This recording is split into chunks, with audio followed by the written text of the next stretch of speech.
It's Red Eye Radio. Gary McNamara and Eric Harley talk about everything from politics to social issues and news of the day. Whether you're up late or you're just starting your day, welcome to the show. From the Uniden America Studios, this is Red Eye Radio. Hello and welcome. He is Gary McNamara. I'm Eric Harley as we move into a Tuesday. Gary, how are you? Just what a zoo. What a zoo.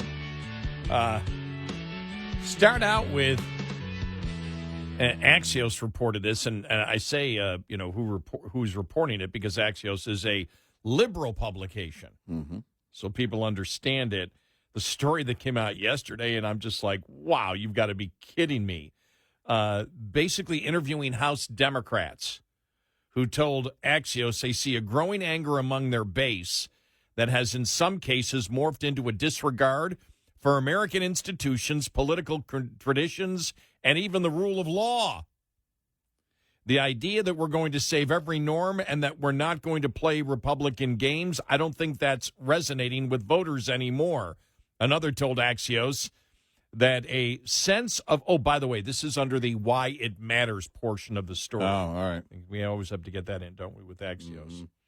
Another told Axios that a sense of fear and despair and anger among voters puts us in a different position where we can't keep following the norms of decorum. Axios spoke to more than 24 House Democrats for this story, many requesting anonymity to offer candid insights about their interactions with constituents and activists. We've got people who are desperately wanting us to do something. No matter what we say, they want more, said Representative Brad Schneider of Illinois, chair of the center-left New Democrat What the hell does that even mean, center-left New Democrat Coalition? You're all radical leftists. How large is that coalition? How many people are in that? One? Is it one? Is one a coalition? Liberal voters have angrily accosted Democrats at town halls for, in their view, not doing enough to counter President Trump's agenda. In response, some Democrats have tried to up the ante, heckling Trump, mounting rogue impeachment attempts, and getting tackled by law enforcement and even indicted in their efforts to scrutinize the president's deportation campaign.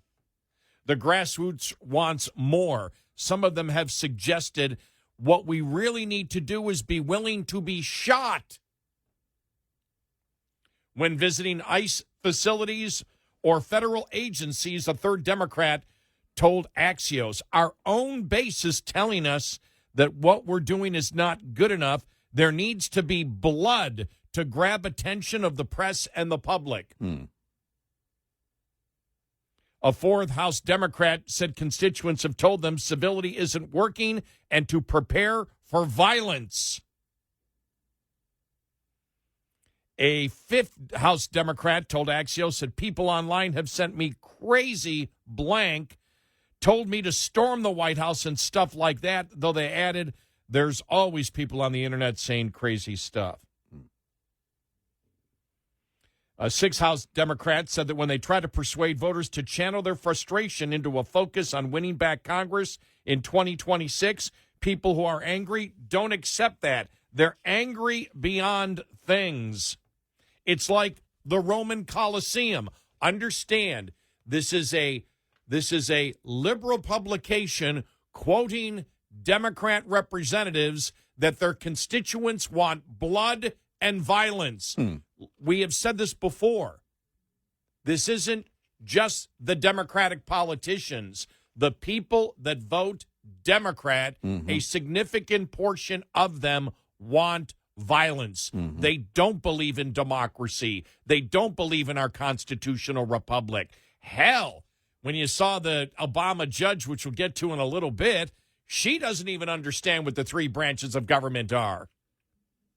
Well, we've seen this before. When a healthcare CEO gets murdered on the streets, the person that's charged with the crime is seen as a hero by the left. Well, who's doing that? By the way, it comes from inspiration of those in office. Those in office are also responsible because they lead the rank and file to this nature, to this type of behavior. Now, the interesting thing is, in the Axios article, many of these Democratic lawmakers said that these voters tend to be white, well-educated, and live in upscale suburban or urban neighborhoods. What I've seen is a demand that we get ourselves arrested intentionally or allow ourselves to be victims of violence, and a lot of time that's coming from economically very secure white people, said an 8th House Democrat. Not only would that be a gift to Donald Trump if we did that, not only would it make the job of the Republicans in Congress easier if we were all mired in legal troubles. We are a group that is disproportionately people of color, women, LGBTQ people, people who do not fare very well in prison.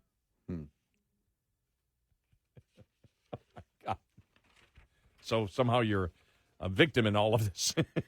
Yeah, I guess.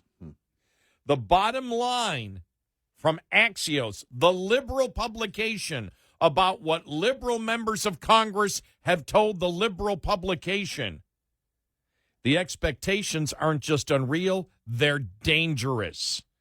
A 9th lawmaker told Axios, these are all Democrats now, I actually said in a meeting when they light a fire, my thought was to grab and, fire extinguisher. The 9th Democrat told Axios, and someone at the table said, have you tried gasoline?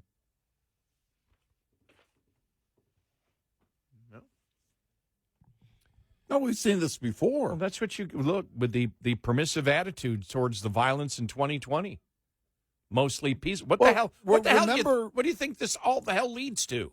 Well, remember that it was someone on the city council, I forget where that was, that said, I have to vote this way because the mob will come at me.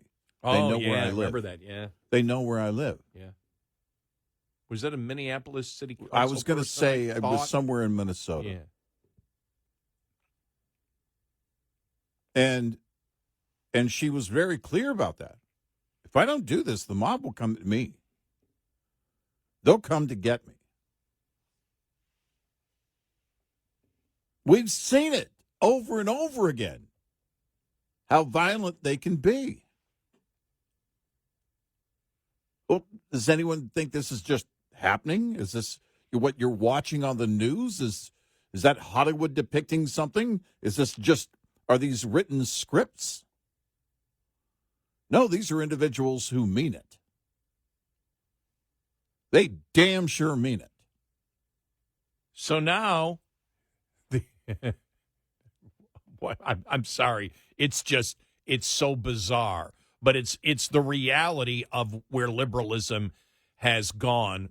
And as we've always said, and it started with the identity politics that is now, really close to a half century old. The identity politics, which is racism. And we've said this all along. You judge people by groups and not individuals. The racism that exists inside the Democratic Party, and it's been mainstream. What do you think's going to happen when you mainstream racism? Right. These Democrat Congress people are like, we don't know how this happened. Well, you're the party of racism. You're the party of misogyny. What do you think happens? Well, at the riots, when you have a young white girl screaming in the face of a black police officer. Two white women. Yeah, two that were screaming at this black police officer that he's a disgrace to his own ethnicity. Yeah. What do you think comes out of? Look at the history of the world. When you mainstream racism, when you mainstream the misogyny of the radical transgender effort, that you see from the Democrats, what do you think you get? When you hate women and you're a racist and you mainstream it in your party and you pound it over and over and over and over and over again, year after year after year after year. And then these Democratic lawmakers, we can't believe these people, they're talking about violence. What do you think? Have you paid attention to history? Yeah, it's over and over again. You see them, these liberals that are caught on video, or sometimes they actually deliberately make their own video promoting violence. You think they're just talking? You think they're just spouting? And remember, silence is violence. If you do nothing, we see that as violence. What was AOC's response when a healthcare CEO was murdered in cold blood? Well, sometimes when people have their claims denied, knowing nothing about the inspiration or the motive behind the murder, by the way, sometimes when people are denied their claims, they see that as an act of violence. Well, that was her response. Well, when you saw the reaction, well, it is justified. When you see the support and the money that was raised, for him, right, and the support, you're right. justifying murder, right? What do you think comes from the worst character traits that we have found in society in all of human existence? Racism, misogyny. History shows what happens because of it. And they don't care about the law. They don't care about the Constitution. And remember, they're the ones calling Trump the fascist. Right. Everything that they have said, we said this a long time ago, the whole projection thing, that one of the reasons, when you've got the identity politics that's been mainstreamed by the Democratic Party over the last 50 years in this country to judge people by groups and not individuals, and they project what they believe to the opposition that doesn't believe that. When we had said that it's like, why, initially did you have people look at the other side? Well, I believe in this. Well, that's racist. What are you talking about? And we realized that there was a lot of, and I don't know if it's evolving now from white guilt that liberals had, because they are racist and they believe that way, and that hasn't worked for them. Well, then the next thing is violence. Yeah. The next thing is the promotion of violence, and the next thing is telling other people to commit acts of violence for you. I love that one. Why don't you guys commit violent acts as members of Congress? Right. Right. Why don't you get yourself arrested? Well, why don't you assault law enforcement? When we asked after the 24 election, we asked where, and we've been asking since, where does the Democratic Party go next? Well, we know where the radicals want them to go. Yeah. David Hogg is upset that they're not getting more radicals in there, and the extreme radicals in there, and he wants them to primary against those that are in Congress now. Well, while David Hogg, I don't know of him ever promoting violence, we know they want more and more extreme individuals. Well, how far do you go with it? Yeah. And you can't say, oh, come on, Eric and Gary, what kind of right-wing rag is Nope. Comes from a liberal publication talking to all liberal politicians, Democrats in Congress. The fact that it's Axios is why it matters. Right. Exactly. And it's not one. No. It's not two. Nope. It's not three. It's not four. It's not five. 9 different Democrats they talk to. And the Democrats are so scared of their own constituents that the majority requested anonymity. Yeah. Right. Just like that city councilwoman. Yeah. The mob will come after me. I don't dare tell you. I don't dare complain in public. They fear for their lives. And this is where liberalism has gone, and liberals are the ones letting you know When in this article where they've got where they think they're the hero if they commit acts of violence. Yep.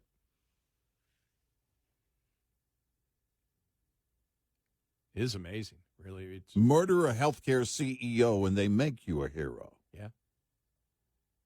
Well, we'll cover the story here, just south of me. 11 people charged with trying to kill federal officers. Right. 11. Yeah. And wait, if you haven't heard this story, it really hasn't got the national publicity that it should get. No, it hasn't. It hasn't. It's unbelievable. It hasn't. From what I can see, this was a conspiracy and a coordinated attack. Mm-hmm. You hear you say 20, 30 shots were fired? Right. There were 11 people that were charged in attempting to kill. And they did it. They shot fireworks outside the ICE detention facility in Alvarado, Texas, in order to draw the officers out. And then they had a sniper in the woods that was shooting at federal officers. Right. They actually hit one local officer in the neck. He's expected to survive, though. But the whole goal was to kill as many federal officers as possible. Right.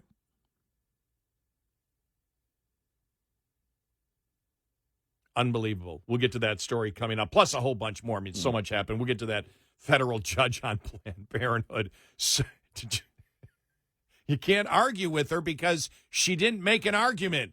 Yeah, she simply said, Congress cannot defund Planned Parenthood. Sure, yeah, that was can. it. Yeah, they can. Sure, they can. It's like 866-90 Red Eye. Hey there, Hope Savara here with Mother Trucker Yoga, and this is your health tip of the day. Healthy driver, healthy diesel, powered by House. Neck strain can really be a pain, especially after long hours behind the wheel. Did you know neck pain affects nearly 70% of drivers at some point in their career? So let's loosen things up. Sit tall and tip your head to your right shoulder. Now pull your left shoulder down gently and hold for 10 seconds. Switch sides, left ear to left shoulder, right shoulder pulls down and hold for 10. Now roll your shoulders 5 big circles forward and 5 back. Open your mouth wide and stretch your jaw. Hold for 10. Close and repeat that 2 more times. Finally, take a deep breath in through your nose, pause, and exhale through your mouth.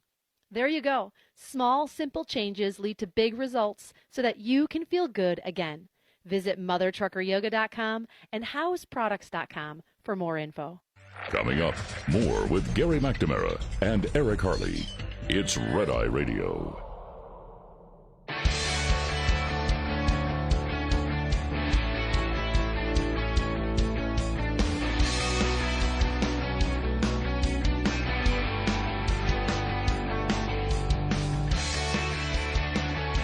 It's Red Eye Radio. He's Eric Harley, and I'm Gary McNamara.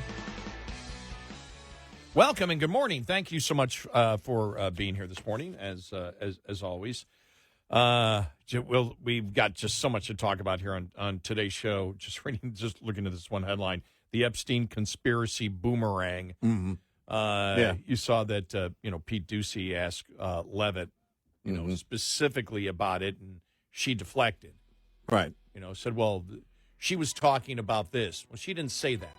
That wasn't the question. That wasn't the question at all. So that isn't going to go away because when they said, nope, nothing to release either. Like I was saying yesterday about this time, this only fueled the fire for the conspiracy theorists. Yeah, it did.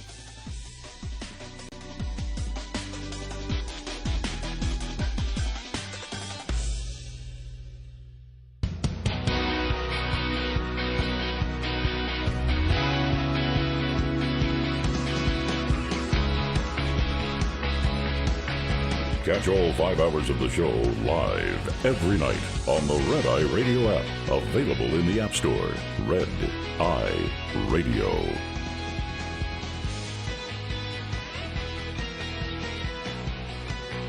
It's Friday Radio. He's Eric Hurley, and I'm Gary McNamara. Welcome and good morning. Yeah, so that story that Axios had that quoted 9 Democrat members, and it's important to understand that Axios is a liberal publication, and you can tell these Democrat congresspeople are scared to death to even tell their name because their constituents want blood. Yeah. They want their members of Congress to get arrested.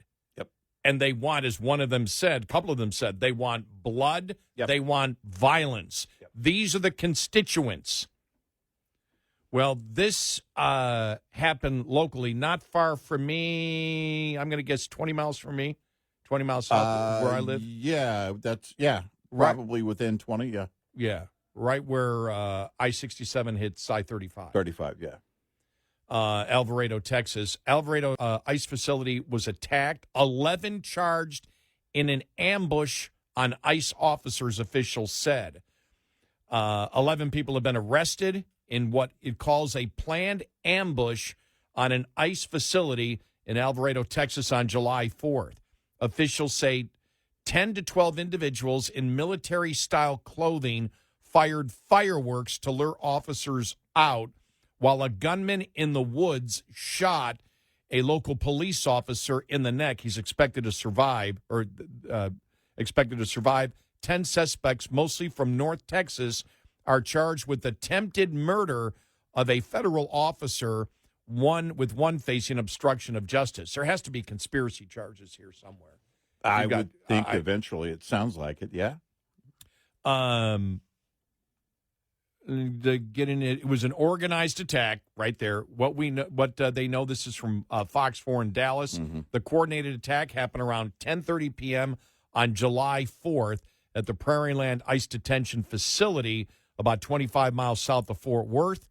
Law enforcement officials said 10 to 12 people in black military-style clothing began shooting fireworks at the ICE facility. 1 or 2 others broke off from the group and began damaging vehicles and spraying graffiti. Officials say the graffiti said things like "Ice Pig," "Traitor," and other profanity. Officials believe the activity was meant to draw ICE detention officers out of the building. 2 unarmed officers made their way outside to talk to the vandals. A single officer from the Alvarado Police Department was also called to investigate the suspicious activity. When the officer responded, he was shot in the neck by a person from the woods. Officials say another person across the street then shot 20 to 30 rounds at unarmed ICE detention officers. The jammed AR-style rifle was found at the scene. The alleged attackers fled from the scene. The Johnson County Sheriff's Office stopped a vehicle with the single driver inside. 2 guns were found in the car, as well as a Kevlar vest. Sheriff deputies stopped another 7 individuals in another area. Some were wearing body armor. Some were covered in mud. Some were armed. According to court documents, the driver told the sheriff's deputy that he met some people online, took them from Dallas to the detention center to make some noise. 10 sets of body armor, flyers, spray paint, and a flag saying "Resist Fascism, Fight Oligarchy" were eventually found. Wonder who's saying that a significant portion I of don't the time. know. Where does that come which member of the Senate is on a Fight Oligarchy tour right now and had a recent stop in that same area? Bernie? Other searches found masks, goggles, gloves, weapons, fireworks, and more. 10 people were arrested and charged with 3 counts of attempted murder of a federal officer, every one of them from the Dallas, well, one from College Station, the rest all from the Dallas area. If convicted, they could face 10 years to life in prison. One was charged with obstruction of justice for allegedly attempting to conceal and destroy evidence. Let me see here. Nancy Larson, acting U.S. Attorney for the Northern District of Texas. This was an egregious attack on federal and local law enforcement officers, and it was part of an increasing trend of violence against them. This will not be tolerated. Those who use violence against law enforcement officers will be found. They will be prosecuted with the toughest criminal statutes and penalties that we have available to us.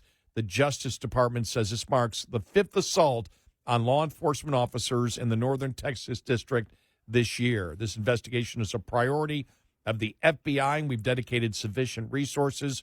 We're committed to identifying and holding accountable all those responsible for the attack, Joe Rothrock, special agent in charge of the FBI Dallas office, said. I would just assume there would be more charges coming. Conspiracy to commit murder. If they've already admitted they got together online, there's conspiracy there. Right. And if they got together online, technically, are they, even though, again, it appears they're all from Texas, if they do that, if they organize online, is that crossing the state lines? If you're doing it online? Is there a federal charge of using the... Yeah, I don't know if that applies here. Right. It's definitely conspiracy to commit murder. Yeah, no doubt. Which ups it, because they say if convicted, they could face 10 years to life. Sorry, you do this, you organize something like this, sorry, Yep. You get life. Right. Give them a second chance, Gary. No. This is as premeditated as you can get. Well, and we hear these words over and over again, mostly peaceful, and this has been going on for years now. Well, there's nothing peaceful about this. This was a planned attack. Yeah, but very serious weapons. But Eric, the geographical area was small. Yeah, where this was happening. Right. In the rest of if you North compare Dallas, this wasn't going on. If you compare it to Earth's population, it's almost 0 people involved here. I'll go a step further. If you look at the entirety of the universe, not even our solar system or galaxy, but the universe, the vast majority of the universe was mostly peaceful. Why are we focusing in on such a small geographical area? Why do we have to worry about this one small thing? By the way, if you're not following us, we're doing we're doing exactly what the left was saying about the riots in Los Angeles, that because it was a small geographical area. And we'll tell you why it matters to point those things out. Yeah. Because what you said early, just a few minutes ago, you said there isn't a lot of coverage on this. Why not? Where's the liberal activist media on this? Where are they? Is it because of the nature of what was found here, according to authorities? That if you're seeing things that, the signs or whatever they were carrying with them that said, fight oligarchy, fight fascism, sorry, we know which side that is. These are people on the left. Where's the liberal activist media? Where are the massive stories on this? This is a huge conspiracy. To have more than 2 or 3 people involved would be huge. And you've got this was organized online, and these people came together. Keep in mind, again, according to authorities, these individuals didn't really know each other before this. Right. Their association was the cause. Their central concern and shared anger and hatred is what brought them together.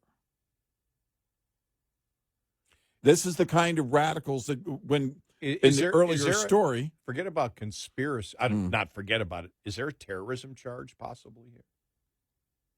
Quite possibly. Maybe. Because I don't know how many federal charges you might be looking at. Because of the acknowledgement, if that's true, the acknowledgement of the person that was stopped is we wanted everybody to know about this. Right. We wanted the publicity for this. Right. Which means you wanted to create fear. If You you want to don't create- stop this. You want to Which create is- fear in other ICE agents Right. for doing their job. Anybody who supports the rule of law. Right. Anyone who works at any of these detention centers. I would like to know Around the US. why there wouldn't be more charges, if there are not down the line, why there wouldn't be more charges. Yeah, I think there could be. Yeah, to me, this is if proven that it was a conspiracy, and from the information we know now, it appears that it was. That if you're convicted of that, sorry, Right. you don't get out. Right. And think about what it takes. I wonder how many people they contacted. I would love to know the nature of this online activity here that brought these individuals together. I want to know how many people were contacted that didn't show. It's a great point. If you got 10, how many knew about it? Right. And might have backed out, but apparently no one contacted authorities. And think about that. It's very rare, as we said before, that you can get, 2 people or 3 people or 4 people Right. to agree to commit murder. In fact, It's a very rare thing for that to happen. And if it's some type of terrorist or mass murder of law enforcement officials, and sorry, you fire 20 to 30 bullets, that's a mass murder attempt. yeah. And think if it was reversed. If this was an attack when there was a Democrat president, if this would not be the top headline on every single major liberal media. It absolutely would be. Which is why you're not seeing it in the major media right now. You have to look for it. Yeah. You have to search. I still haven't found it. I've spent the last 2 minutes scanning up and down CNN to see if it exists anywhere about all the arrests and everything else and more details on it. Yeah, it happened Friday, but Right. it developed over, Right. we found a lot more information over the last couple of days. Mm-hmm. And still it wasn't covered. No, it wasn't. And I tend to believe it would have to have been a much larger attempt, again, to get the number of people they got here. Yeah, 11, I guess it is, yeah. Yeah, it's a total of 11.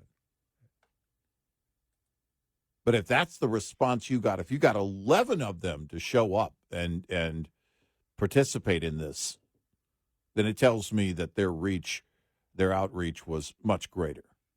Well, it does show you that what the Democratic congressmen are afraid of, Yes. their own constituents, Right. is actually real. No, this is When- it. when Because think about this, they put this message out there, according to authorities here.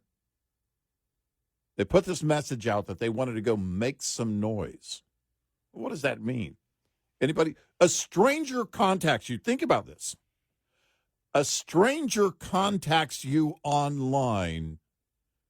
We want to go make some noise. And you say, yeah. Not only do you say, yeah, you show up for it. You know what kind of mentality that is? You know what kind of full-on hatred and violence you have to have in your heart already to actually show up? If you have body armor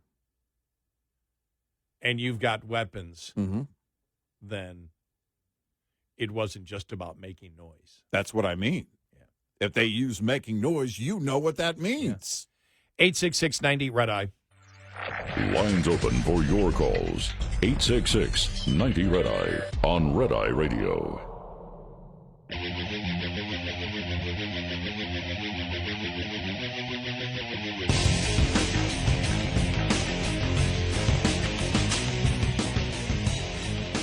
We are Red Eye Radio.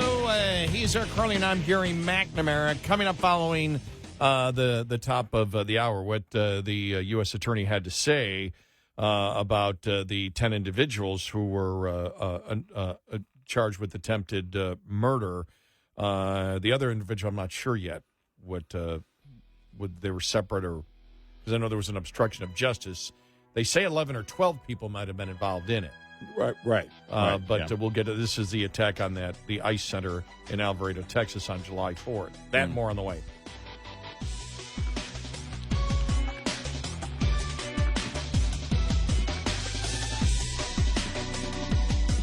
Top of the hour news is brought to you by House Products.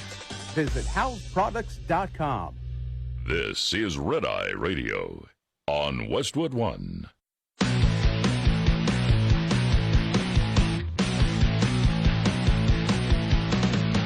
Now, it's Red Eye Radio. Gary McNamara and Eric Harley talk about everything from politics to social issues and news of the day. Whether you're up late or you're just starting your day, welcome to the show. From the Uniden America Studios, this is Red Eye Radio. All across America, he is Eric Harley, and I'm Gary McNamara. Welcome and good morning. Thanks so much for being here this morning. So I've got here, this is the U.S. Attorney, acting U.S. Attorney Nancy Larson here in North Texas, announcing the attempted murder charges against 10 individuals involved in a coordinated attack on ICE officials in Alvarado, Texas, not far from where I live. Mm-hmm. Here it is. We're here to tell you that late at night on July 4th, Friday night at approximately 10:37 p.m., at the Prairieland ICE Detention Center in Alvarado, Texas, 10 to 12 individuals dressed in black military-style clothing began shooting fireworks and engaging in acts of vandalism at the facility. And this was part of an organized attack. Today, my office has charged 10 individuals with 3 counts of attempted murder of a federal officer. Each of the 10 are also charged with 3 counts of discharging a firearm in relation to a crime of violence. Each of these defendants faces a mandatory prison term of 10 years and up to life in prison. An additional co-conspirator was charged with obstruction of justice and conspiracy for attempting to conceal and destroy evidence in relation to the attack, and he faces up to 10 years in prison. Let's discuss the incident. It was a planned ambush with the intent to kill ICE corrections officers. Make no mistake, this was not a so-called peaceful protest. There you have it.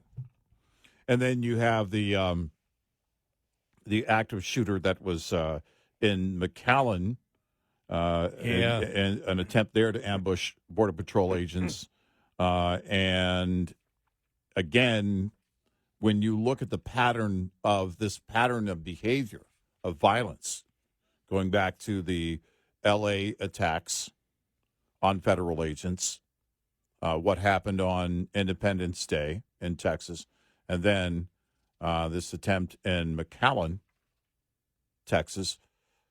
Again, these are not isolated incidents. It becomes a pattern of behavior. I really have to wonder about the investigation here and how broad it is, because authorities, again, they can only tell you what they're what has already happened, what charges have already been put in place. But what about the investigation? I have to believe that this is a broader, especially when you look at this with these 11 people that were charged here. Again, the social media reach on this, I'd love to know more about that. How many other individuals were contacted that didn't show up? So far, authorities have not connected this attempt here in McAllen on Monday to what happened in Alvarado, Texas. But we've talked about this for the longest time, that while sometimes it can be a conspiracy, it requires the like mindset of individuals to act in whatever way they're going to act. That's why, I was making the point last hour on this situation here in Alvarado. Imagine being contacted by somebody who says, "Hey, we're gonna go over to this ICE detention center and make some noise." Well, you know what make some noise means. Know what that means. I think they said that to law enforcement. I think they all knew. When you're going there and you're dressed in military style clothing and you've got Kevlar vests, if you've got body armor, or even if you show up, if you show up and you didn't bring any of that with you, and you see everybody else has that, you know what you're doing. You know what this is. Yeah. To get, and this is the thing that worries me the most, to get 10 or 11 or 12 people to agree to murder federal officers is such a that's such a rare thing to happen, because normally these are strangers, according to authorities. Right. They didn't know each other before this. Because normally it's tough to get a conspiracy, in the United States. It just doesn't happen much of American citizens to that number. Right. And I'm trying to think, if you go back to the late 60s, the Weather Underground, whatever, whether my memory doesn't remember anything like this, though. I remember there was a couple bank robberies, but there was only one goal here, and this was to murder officers, to get them out, unarmed officers, and basically open fire on them, murder them. Yep. And thank God it didn't succeed. We hope that one Alvarado police officer recovers and is okay, who was shot in the neck. But when you, year after year after year, this is one of the things that you and I said. When you sit there and you call somebody Hitler, what are you saying? You're saying they're capable of killing millions of people. Right. And when you say something that's false over and over and over again, to get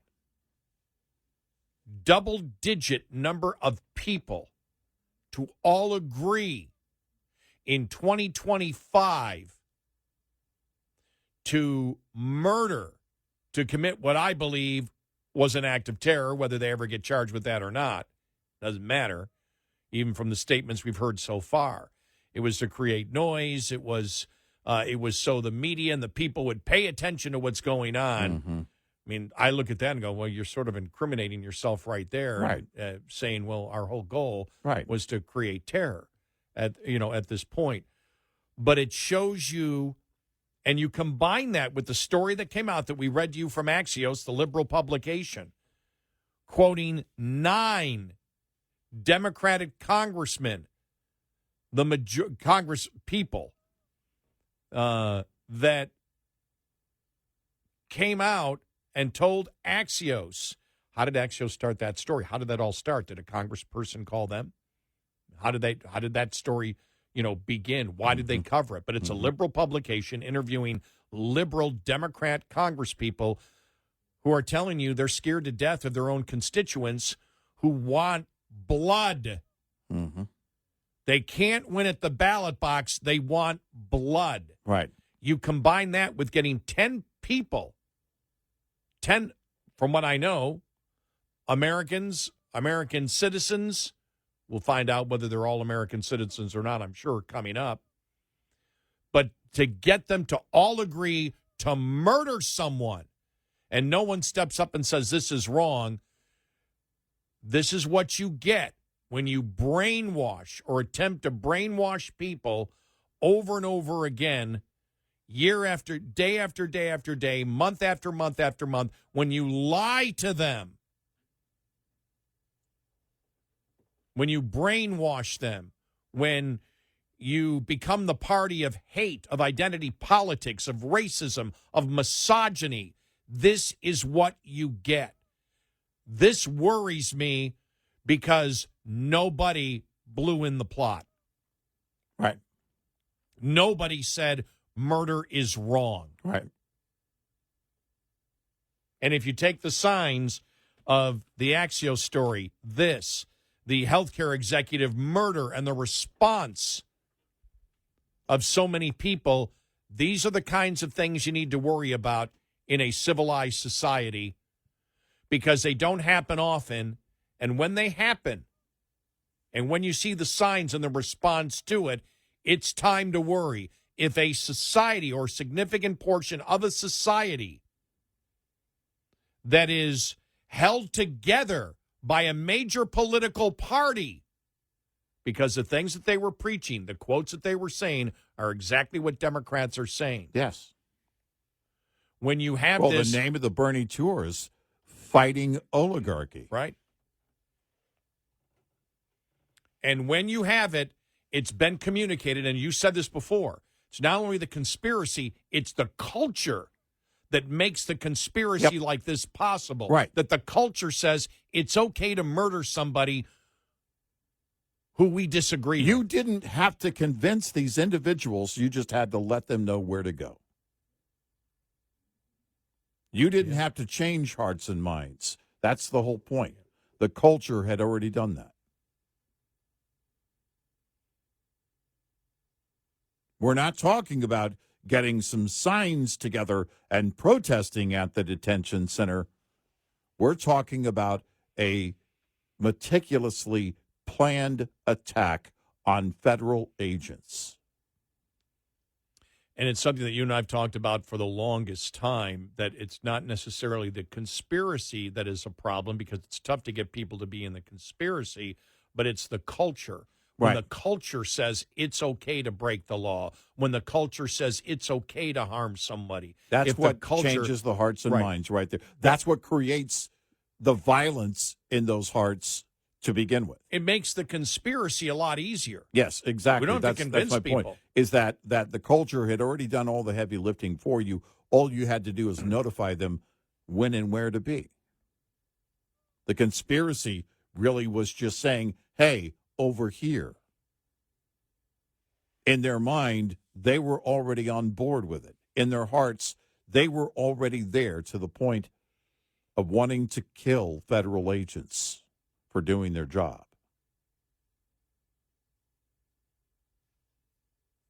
And if they killed one of them,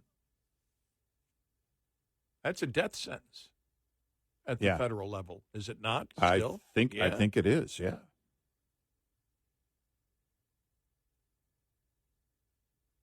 You know, and to get doubled, whatever it ends up being, 10, 11, 12, to get, well, at least 11, to get 11 people to agree to this might be unprecedented in American history. Right.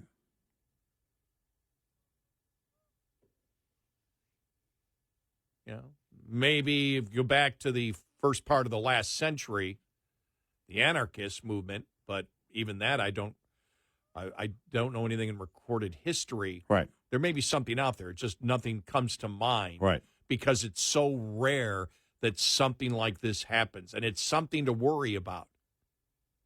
It's the culture of violence, the culture of racism, the culture of misogyny, and we've warned you about this, about the Democratic Party. That when you keep promoting it, and when you keep promoting the lies that the opposition is Hitler, you know, you can look at the woman after the flash floods. Well, justifying, you know, basically saying, you know, this is Trump voters, so it's okay. Right. Yeah. In the flash flooding. Right. Think about that, to publicly say that. Right. That's how they think. Yeah. That's who they are. And there's no fear. I mean, there's no warning signal that goes off. They're so brainwashed. There's no warning signal in their head that says, don't say that, don't do that. No, they're proud of that kind of thought. They're proud of that. They promote it proudly. Someone who's accused of killing a healthcare CEO on the streets in cold blood becomes a hero. You know, I don't know if there was a leader of this entire group, but it'd be interesting because I go back and I say, this is, you know, if there's a leader of this group, and usually there's somebody who becomes the leader, at that point you can say, well, is this Manson mentality? Right.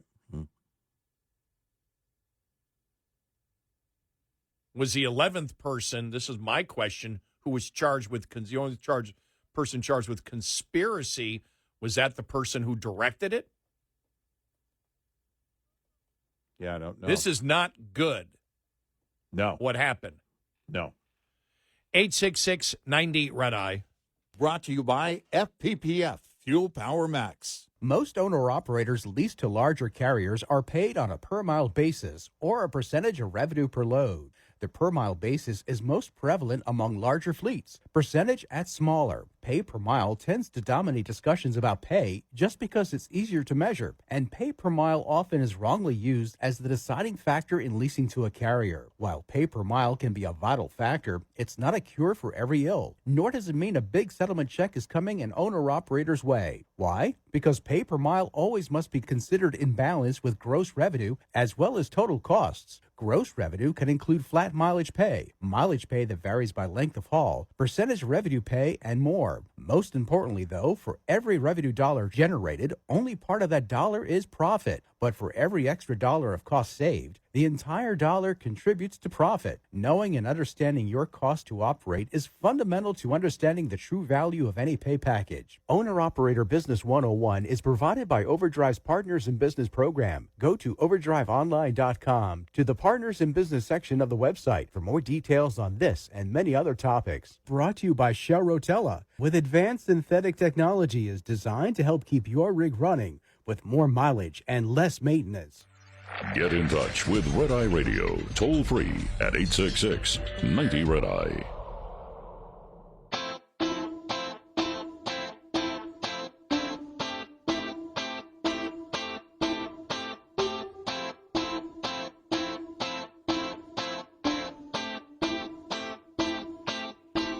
It's Red Eye Radio. He's Eric Carly, and I'm Gary McNamara. So, Eric, you were just telling me in that McAllen shooting where they killed the shooter. The shooter there shooting at an ICE facility did wound a local officer. Yeah, a local officer is in stable condition. That's the last report that we have. But the shooter was able to wound that person, but both local and federal agents were able to neutralize and kill that shooter in that situation. And again, this comes just a few days after the Friday attack. You know, I have to wonder what officials are looking at here, what they have available to them in terms of any knowledge. No one is saying these two incidents are connected in terms of the individuals involved at this point. But certainly there are similarities. And now the question would be, you've got to look at this. You're developing a pattern here, and what else could happen? And keep in mind, this is Texas. You know, it's you look at both of these incidents here, it's mind-boggling that you could get, again, in the case of Alvarado and what happened on Friday, you could get multiple people to agree to that. A total of at least 11 people involved. That's mind-boggling to me. Just mind-boggling. And I have to wonder what the federal officials are looking at in terms of what they might be able to do to, because what you hope to do is find out about this kind of online activity. If is this happening in other places? Are people trying to do this in other areas? Is this still ongoing, the investigation?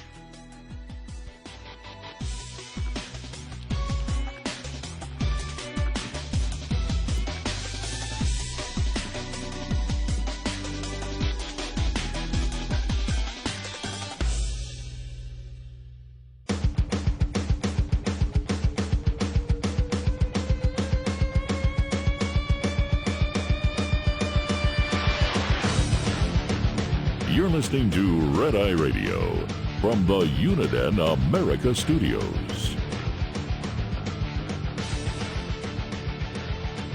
We are Red Eye Radio. He is Eric Carly, and I'm Gary McNamara. So I have, looking at the list of names of the suspects, Eric, in the murder attempt of federal officers at the ICE detention center in Alvarado, Texas.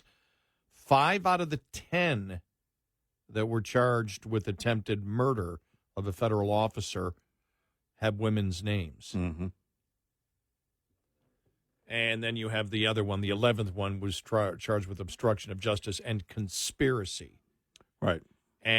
But you look at that, and to be able to get 5 men and 5 women that live in the United States to be involved in this type of conspiracy to commit murder is just so incredibly rare. And then to get that number, of women, mm-hmm. is just incredibly rare in this country. And so you say, well, what caused this? Obviously, they all knew what they were going to do. That's why, they were wearing, they had body armor. Mm-hmm. They had body armor. They had weapons, shooting the fireworks. They knew what was going. The whole attempt was to draw the officers out. Oh, yeah. And then kill them. Right. And again, this is we look at this, and you've got to take it. I mean, that's what I did when I woke up. I looked and I said, well, my God, you've got this Axios story out where you've got Democrat congressmen that are afraid to give their names, saying our constituents that come to our town hall meetings, and when we meet with them, they want blood. They say the law isn't working for them. Right. Which, by the way, is a lie. I mean, The law may not be the law. The law is working, and the law is legit when it comes to what ICE is doing.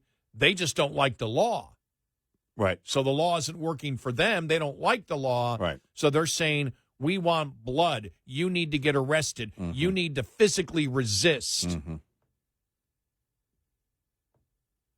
And so you look at this where these 9 Congress people, the majority of them, I think only one gave their name in the Axios story. Right. The rest said, we demand to be anonymous mm-hmm. because we're scared. Right.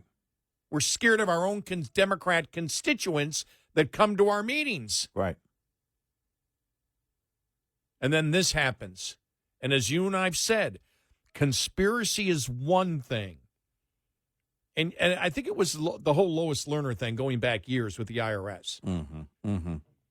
Where you and I said, people are like, well, this has to be a conspiracy. We said, it may be worse. Well, that's it. Because the conspiracy is just kind of, the organizing of the like minds. What is the greater concern and the greater threat is always the similar mindset that people who in their minds already have these thoughts, that are already prepared to go. Think about that. Think about what it would take. The average person, you're contacted online. Well, first of all, I've got so many questions about how this happened and how these individuals were brought together for this Alvarado shooting. Because how did the organizer, the person who started all of this, know where to go? Well, there has to be groups. There are groups online. They got together online based on something that they shared. They were all part of a certain website. They were gathering on that, whatever it was, whether it was social media or website or whatever. And the message was sent out. Basically, the invite. How does that happen? Because, again, according to authorities, these individuals didn't know each other before this. Yeah. They met online. Yep. And so you look and you say, what's the time span in this? How do you organize it all? How do you get everybody together? Where do you meet? Do you meet Right. beforehand? Right. Do you have a staging area where it's all set up? Right. Well, and did you bother with an escape plan? Well, and is there again the where that, because we know that the protests are highly organized. We do know that. And so then where are these common sites online that these individuals go to where, again, the plot, the invite is sent out, the ideas proposed, and they're in. They feel comfortable online. They feel comfortable enough online to say, yeah, I'll be there, to these individuals that they don't know. There's so much I want to learn about. Yeah, you're right. Yeah, and we will. I mean, the prosecutors will lay it all out. When I they have to eventually believe get it's to part trial. of probably still an ongoing investigation because think about that. It didn't just happen like on a random website. You can't convince me of that. Which tells me that there is other similar type of activity on whatever site or whatever place on the internet that they organized this and met.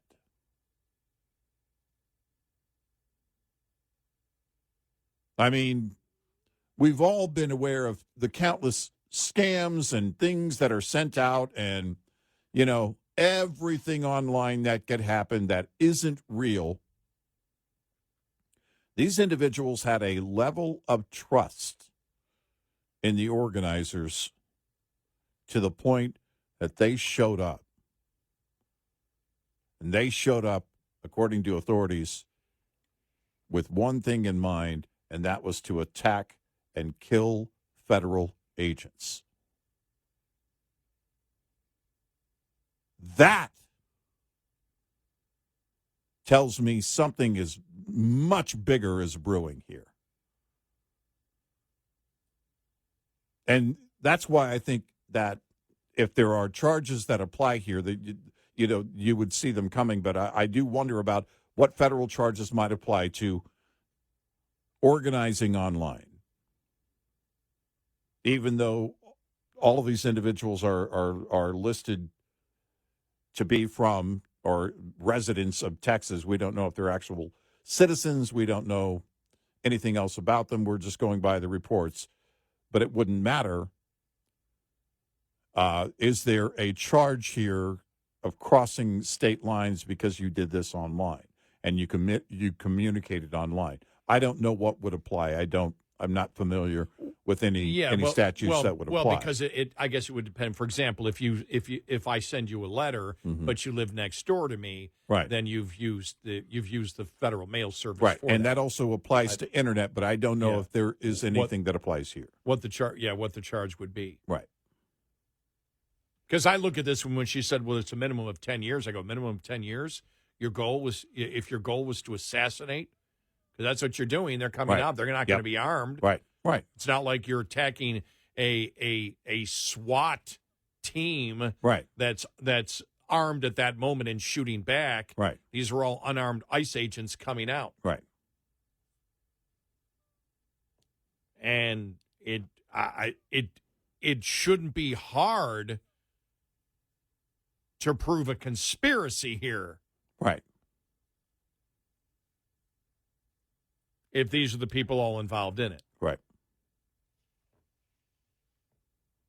Just amazing. Like I said, it was when I saw the number, when I saw the number of people arrested, but when I saw the charges, and it was really when I saw the charges, I go, okay, so they've actually, over the couple of days here, they figured out what the charges are going to be. And I'm like, wow, you've got 10, 11 people, maybe 12 involved in a conspiracy to kill federal officers who are not armed, and to set them up and to shoot fireworks on the 4th of July, have them come out, maybe think it's just a protest, whatever, and they're vandalizing the vehicles. That was the other stuff that was going on at that point. Then 2 people in the woods shooting at them, 20 to 30 shots fired. Right.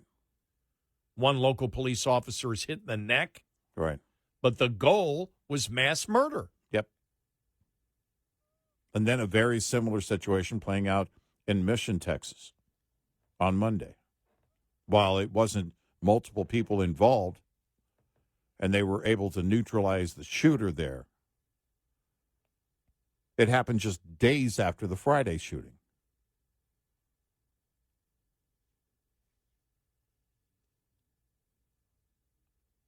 Just amazing. I mean, this, like I said, I normally, this is just, it's so rare, this worries me. And it's something that you and I have talked about, the culture of evil, the culture of identity politics, of racism, the culture of the misogyny, of the radical transgender movement. Right. When you promote and you mainstream the hatred of racism, the hatred of misogyny, the hatred of anybody who disagrees with you, anybody who disagrees with you becomes Hitler, and you start using the terms that brainwash people into believing that the other side is actually murdering people or willing to commit a genocide, and you set that up over and over and over again, you can't be surprised.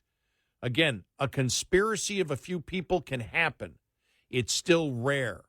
But this conspiracy, I believe, if everything is accurate that we have here, came from the culture. The culture was already set. It's okay to murder. Yep. All right, let's just organize it. Right. It's the culture that is scary. It's the culture of other civilizations that we talk about. It's the culture of Islamic radicalism. That murder of your enemy is okay. Right. In fact, it makes you, it puts you on a high moral ground if you do it. Once you have the culture that it's okay, it's easy to organize. Right. Well, it's a lot easier to organize, I'll put it that way. Right. And that's what scares me in this situation. If they already want to be there, you just have to tell them when and where.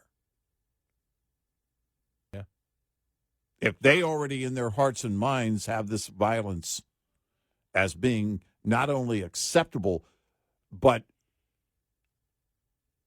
required in order to achieve their goals. They need to make sure that every single charge they can throw at them. When I heard her say, well, it's a maximum of 10 years, I went, what are you talking about, 10 years? I think it's a mandatory, is what she said. Mandatory, right. Mandatory, yeah, it could be to life. Yeah. Which it should be. Yep. Right, yeah, it's a mandatory minimum 10 years. Right, mandatory minimum. That's still, to me, I went, not enough. Yeah, that's not enough time. Nope. Not something like this. Nope. 866-90 Red Eye. We'll be right back with more Red Eye Radio with Eric Harley and Gary McNamara.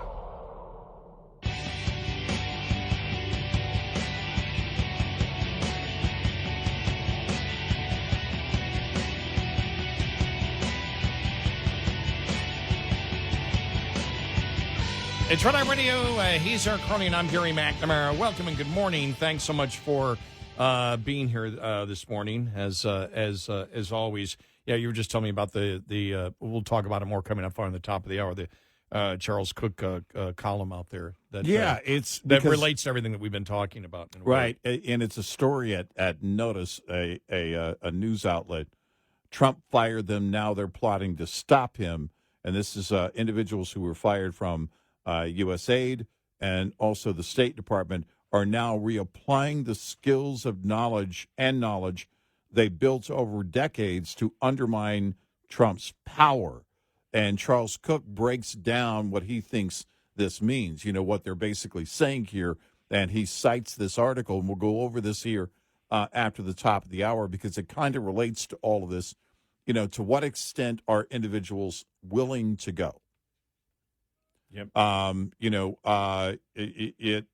It was, I think, Michael Schellenberger who talked about some of the money used in U.S. aid and that organization and what they used it for. Big plots, huge plots. And Charles Cook has a very interesting take on this from National Review.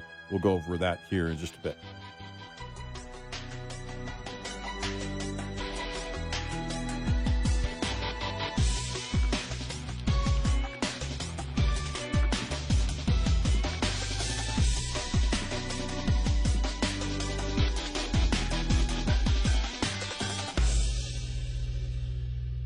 This is Red Eye Radio on Westwood One.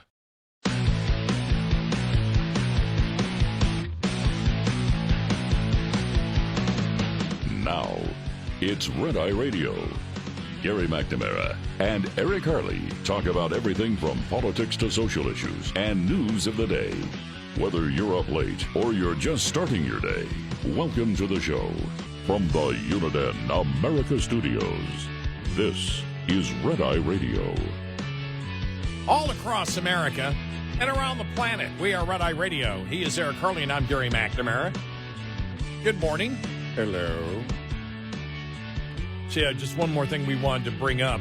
We've talked about the what we view as a probable conspiracy to kill federal officers at that ICE detention center in Alvarado, Texas, not too far from where we broadcast. Mm-hmm.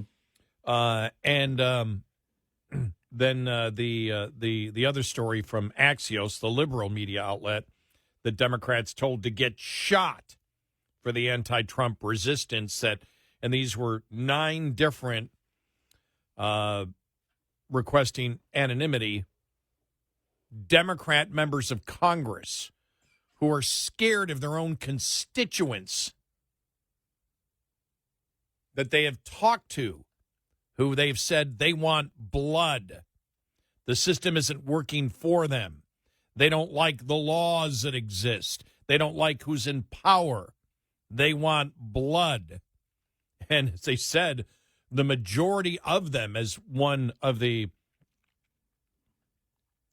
Congress people said, requesting, again, anonymity, these are white, elite, well-off people that are the angriest, demanding that they're in office to break the law. Yeah. And so we've hit those 2 stories. And then you brought up the interesting one. I forgot I'd read it earlier. But National Review story from Charles Cook, and where he wrote, "I've just come across the most remarkable story in the news outlet Notice. Its headline: Trump fired them. Now they're plotting to stop him. And yet, despite its explosive subject matter, it's written in a sort of dry, matter-of-fact tone that one would typically associate with the report on the most recent meeting of the county drainage board. In fairness, too little editorial comment is a lesser sin in this type of article than too much, but given the astounding implications of the facts the author relates, I thought it deserved a good deal more comment than it received. And so having picked my jaw up from its new home atop my keyboard, I resolved just to provide that. And then he mentions, he actually reads some of the what was in the article, or he lists what was in the article. Yeah. That says some of the democracy-building experts President Donald Trump fired this year from the U.S. Agency for International Development and the State Department are now reapplying these skills and knowledge they built up over decades to undermine Trump's power. For years, these officials were stationed across the globe, actively supporting opposition movements in autocratic nations. Now they've got time, a network of former colleagues, and a growing sense of moral indignation. Oh, interesting, Charles Cook writes, are angry with the president, so they're going to try to persuade their fellow citizens that Trump and his party are bad, or bring a lawsuit against actions that they believe to be illegal, or run for office on an anti-Trump platform. Then, well, no, actually not. That's not what they meant at all. Take it from those of us who worked in authoritarian countries, we've become one, said a currently employed federal official. By the way, that in itself justifies his firing, in my opinion. Right. Said one, we become one, said a currently employed federal official. Yeah, that's somebody who Still hasn't been employed. fired yet. Right. Yeah. Who spoke to notice on condition of anonymity. They were so quick to disband AID, the group that supposedly instigates color revolutions, but they've done a very foolish thing. You just released a bunch of well-trained individuals into your population. If you kept our offices going and had us playing solitaire in the office, it might have been safer to keep your regime. What the hell does that mean? Because, sorry, what? I've read this 5 times now. I can see no way of comprehending it other than an insane threat to bring down the American government. The official mentions color revolutions. He mentions being representative of a bunch of well-trained individuals, and he says that if the president of the United States wishes to keep his regime, he ought not to have fired them. Naturally, this represents a flagrant inversion of how our system of government works. We cannot have a democratic republic if the hired help responds to being let go by endeavoring to stage a coup. Donald Trump was elected fair and square. These bureaucrats were not. To imply that Trump's presidency cannot survive their dismissal is to reject the American constitutional order, root and branch. And so as the story continues, the former officials tell Notice that they're holding workshops on a tactic called non-cooperation. They're building a network of government workers willing to engage in even minor acts of rebellion in office, and they're planting the seeds of what they hope could become a nationwide general strike. Again, for those in the cheap seats, there's no such thing as non-cooperation or acts of rebellion within the executive branch. There are 3 branches of the national government under our Constitution, and they have different roles to play between them.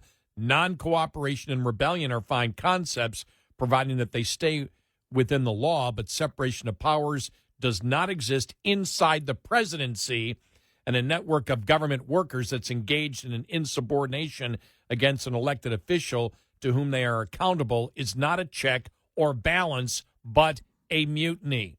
And he's correct on that. But Well, and in terms of his assessment here, they're fine concepts. Non-cooperation and rebellion are fine concepts, providing that they each stay within the law. Well, I would add also that they stay within the job description and the policy of whatever department they may serve. So if they're if they're holding these workshops, and the idea is that the people who are still employed will be involved in this non-cooperation and active rebellion, well, it may be within the law, but also outside of what the policy dictates for that whatever department they work in. So I would add that to what Charles Cook wrote here in the breaking down of this article, this notice article here at National Review.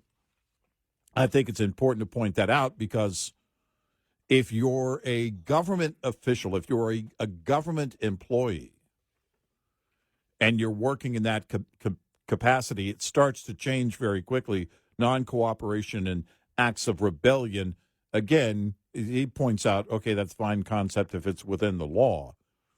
Well, I don't think that's what they're talking about here because I'll back away from that. What I'll ask is, to what extent are these workshops focused? What would be the goal ultimately? If you're not getting the intended result, then what? Non-cooperation and acts of rebellion. I've been saying for years, talked about an article that I read on a plane, and it was in early 2009. The number of radicals that the Obama administration had put into places, and these are just roles within the government, and how it would take ages, if it were possible at all, it would take ages to root all of them out. You're not going to root all of them out, I'm convinced now. And it goes beyond the Obama years. We're so far beyond that. This is the fully indoctrinated mind, the radical thinker, and again, it goes to different extents. Not all of them are people who would go to the point of violence in order to get to achieve whatever result they're trying to achieve. But they are radical nonetheless. When you talk about disruption, if you're a government employee, you work for the people. You don't work for the administration. You may have a job inside of an administration, but you work for the American people. And so these acts of rebellion and noncompliance are working against the American people. But they think they're heroes. And the indoctrination part comes after years, decades, ages, generations of indoctrination,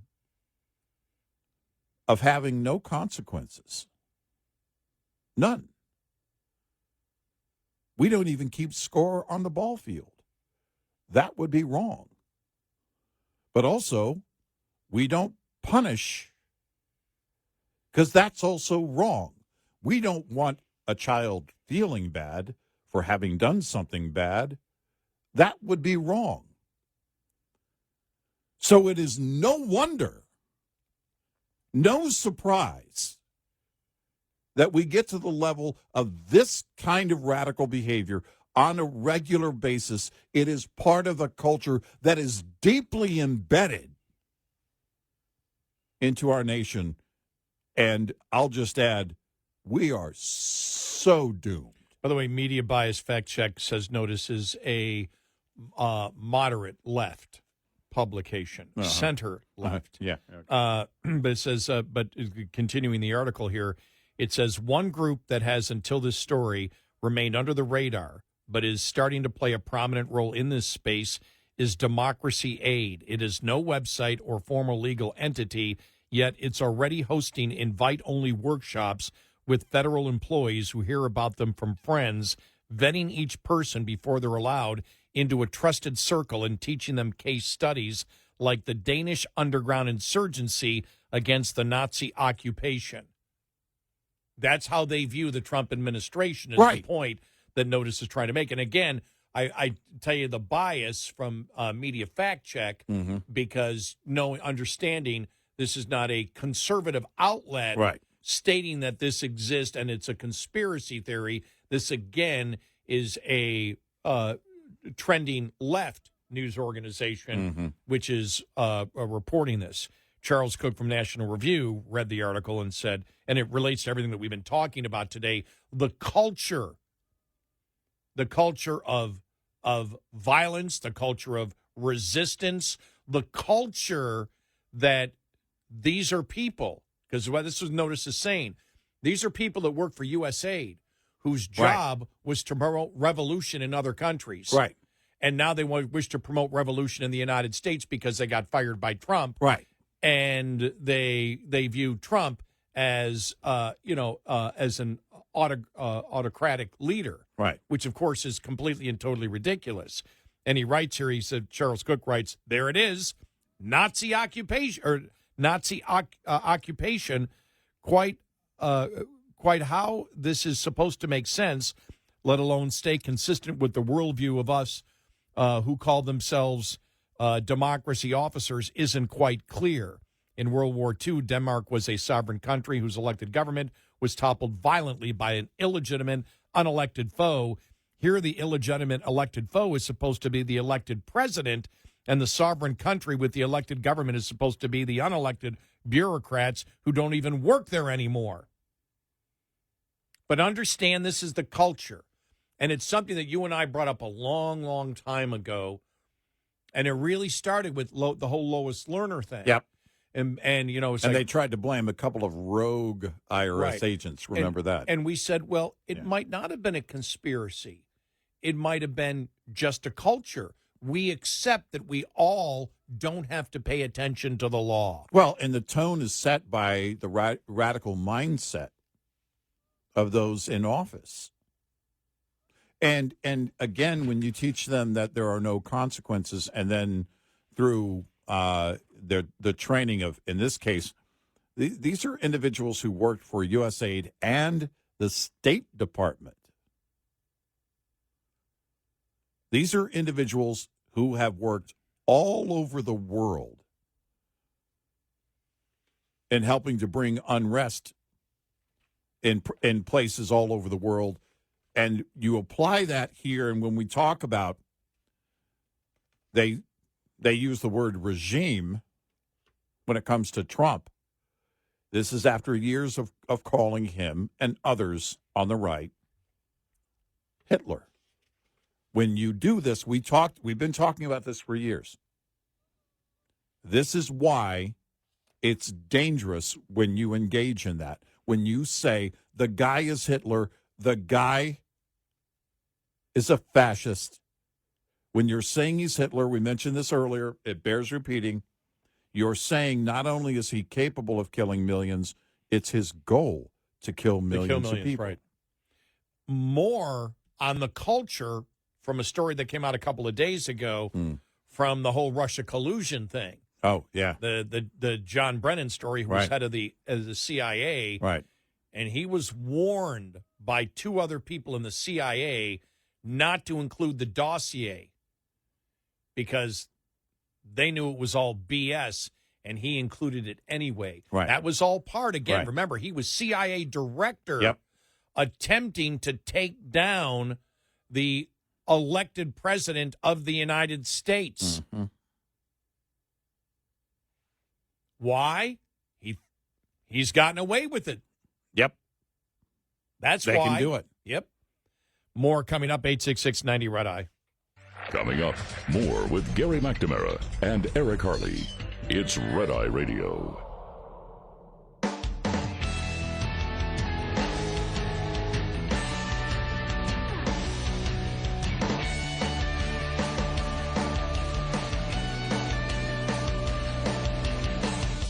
It's Red Eye Radio. He's Eric Harley, and I'm Gary McNamara. You know, you and I talked about the culture, not just conspiracy, but the culture that is actually worse than conspiracies, because if you've got a culture that says things that were unacceptable are now acceptable, it's easy to get a conspiracy of people together. Mm-hmm. And, you know, we talked about going all the way back to Lois Lerner. We go back to the discussion that we've had today on the what looks like a conspiracy of at least 11 people, maybe 12, to murder ICE agents. They actually shot 20 to 30 shots, if you haven't heard the story. This happened on July 4th, around 10:30 at night, when they started shooting fireworks at the ICE detention center. ICE agents came out, and there were two people in the woods, according to the U.S. attorney, that started shooting actually hit an Alvarado, Texas police officer in the neck. He's expected to survive, but also was shooting at, and they, by the way, they were also vandalizing the cars out there in the parking lot to draw the ICE agents out in order to murder them. So we were talking about that. We talked about the story from National Review about the group of people that worked for USAID whose job were for the U.S. government to push revolution from autocratic governments around the world, Right. who now have been let go and believe that there's an autocracy here in the United States, or a plutocracy or oligarchy or whatever garchy or key they want to throw out there. And so we need to work against this administration. But then you look at this story here from the New York Post. Finally, we have a paper writing this, but this was more than the New York Post covered it. I'm just reading Miranda Devine's column on it. Last week, it was declassified, found that John Brennan, former CIA director, insisted on the inclusion of the discredited Steele dossier over the strong objections of the CIA's two most senior Russia experts, who said it did not meet even the most basic tradecraft standards. Now, if you've been a long-time listener to the show, you know that we've called Brennan a liar many, many times before. The then CIA director of analysis, David Cohen, warned in an email to Brennan that including the dossier in any form risked the credibility of the entire report and paper.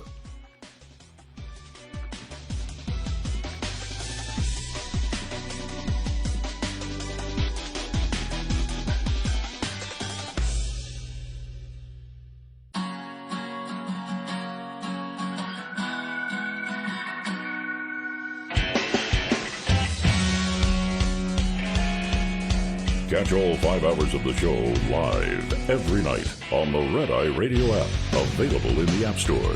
Red Eye Radio. And he's Eric Harley, and I'm Gary McNamara. Welcome and good morning. And by the way, when we started the show, we didn't mean to tie all these stories together. No, it was not our design, not, actually. It was just as we went along, we went, oh, there's another story, and this relates to this one, and this relates to this one. Right. And the story that came out, and it was actually John Radcliffe that said, that had talked about the email the other day that was written about John Brennan, what John Brennan, former head of the CIA, did. And the Miranda Devine article is ex-CIA chief John Brennan may have opened himself up to perjury charges over the Trump-Russia hoax. And it was Brennan is understood to be under renewed scrutiny by authorities over discrepancies between his sworn testimony to federal investigators and his written orders to underlings conducting the intelligence community assessment commissioned by then President Barack Obama in December of 2016 that found Russia interfered with the 2016 presidential election to help Donald Trump. The review declassified last week found that Brennan insisted on the inclusion of the discredited Steele dossier over strong objections of the CIA's two most senior Russia experts, who said it did not even meet the most basic tradecraft standards. The then CIA director of analysis, David Cohen, warned in an email to Brennan on December 29th. By the way, Trump was president at that time. Warned in an email to Brennan on December 29th that including the dossier in any form, risked the credibility of the entire paper. But Brennan formalized his position in writing, stating that my bottom line is I believe that the information warrants inclusion in the report. The Steele dossier was the opposition research document written by former British spy Christopher Steele and paid for by the Hillary Clinton campaign. It contained numerous made-up claims, including the lie that Trump had paid prostitutes to urinate on the bed in a Moscow hotel bedroom that apparently, Obama slept in or something like that. Wasn't that it? Mm-hmm. The 2023 Special Counsel Durham report stated that the FBI was not able to corroborate a single allegation contained in the Steele report. Now, we know if you go back all the way to July of 2016 that they all knew. Biden knew. Obama knew. Yep. The intelligence agency said Hillary Clinton's going to try to set Trump up. Right. And she did. Last week's CIA review by the Deputy Director of Analysis found that when Brennan was confronted with the specific flaws in the dossier by the two Russia Mission Center leaders, one with extensive operational experience and the other with a strong analytic background, he appeared more swayed by the dossier's general conformity with existing theories than by legitimate tradecraft concerns. The decision to include the Steele dossier in the assessment ran counter to fundamental tradecraft principles and ultimately undermined the credibility of a key judgment. And as we all know, it was all BS. Mm-hmm. So there you go. But then again, the whole point was they all knew it was going to happen. This goes back to the culture that started years ago. Yeah. Started, over a decade ago with Democrats, that we don't have to follow the rules anymore. And then when Trump got in, it was even more, we don't have to follow the rules. We can say anything that we want about Trump. Yeah. And it created this culture of Trump, of TDS, and a culture of such incredible lies that I really think that's why they thought last year in 2024 and even in 2023 that they could lie about anything, including that the border was secure, that Biden was fine, that anything that was said about Biden was a deep fake. Remember that? Yeah. Cheap fake, deep fake, all that. Right. That they got to the point, and now the lies aren't being accepted. They can't move forward with the lies anymore.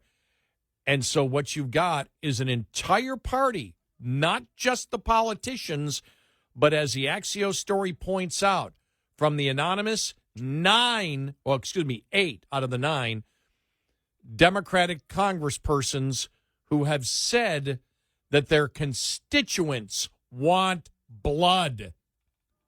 It isn't enough to vote against.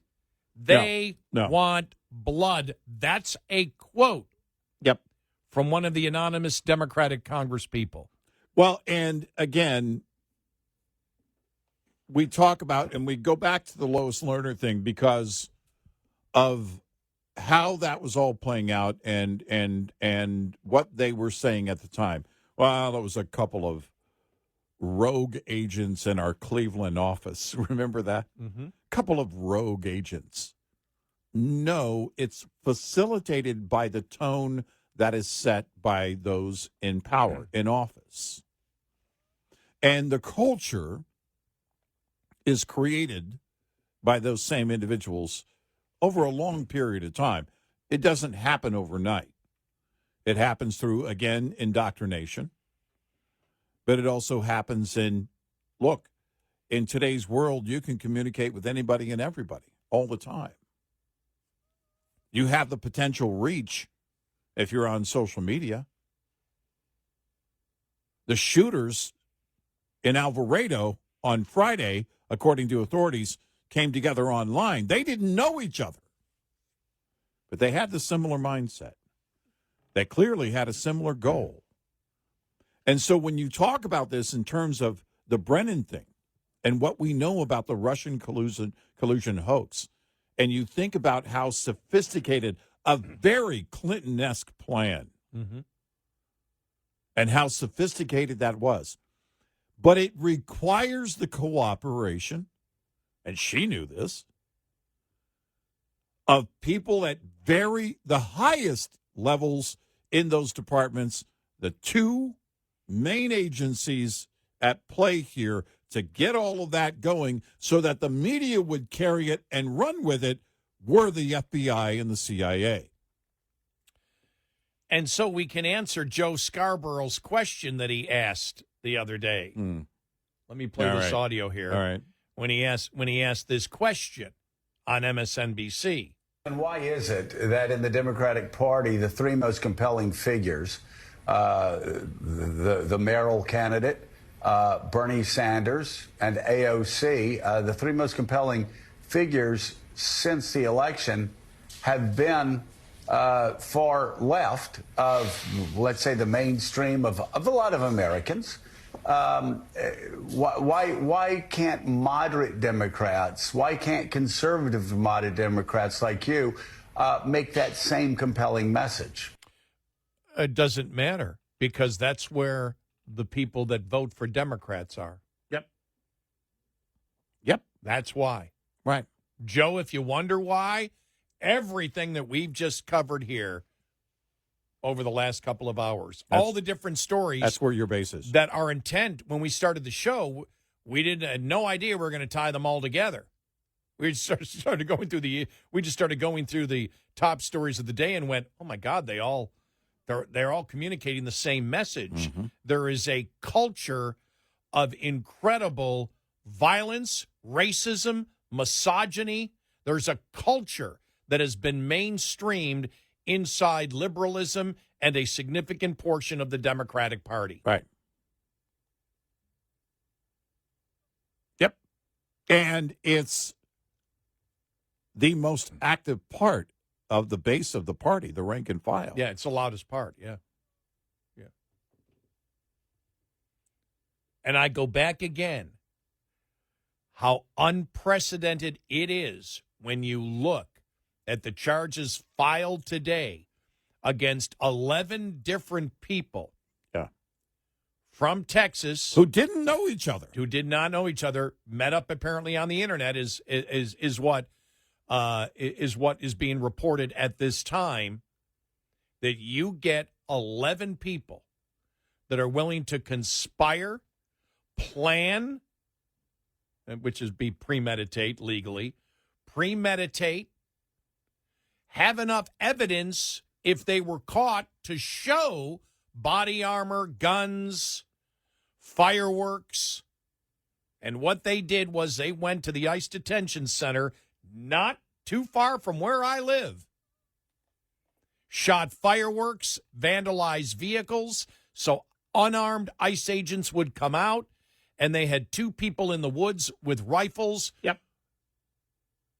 That wished to execute those people. The goal was to kill unarmed federal ICE agents in Texas. To get 11 people, including, from what I believe now, is 5 women, 6 men, but of the ones charged with murder, with attempted murder, 50% men, 50% women from the names that I've seen so far. To get that is unprecedented almost. It just doesn't happen. You can't normally in the United States get that many people to cooperate, to keep it secret, to plan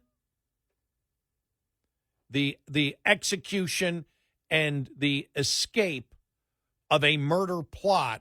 It just doesn't happen in the United States. It shows you the culture of evil and rot that exists in liberalism today. Yep.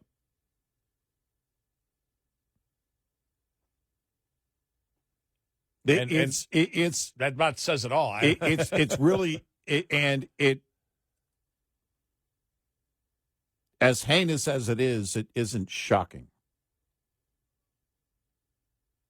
Because, again, to what end are you willing to go? If you're a radical and you're not getting results, do you not go further? You know, the article by Charles Cook, as he breaks down the article from the Notice news agency, of this, non-compliance and rebellion from within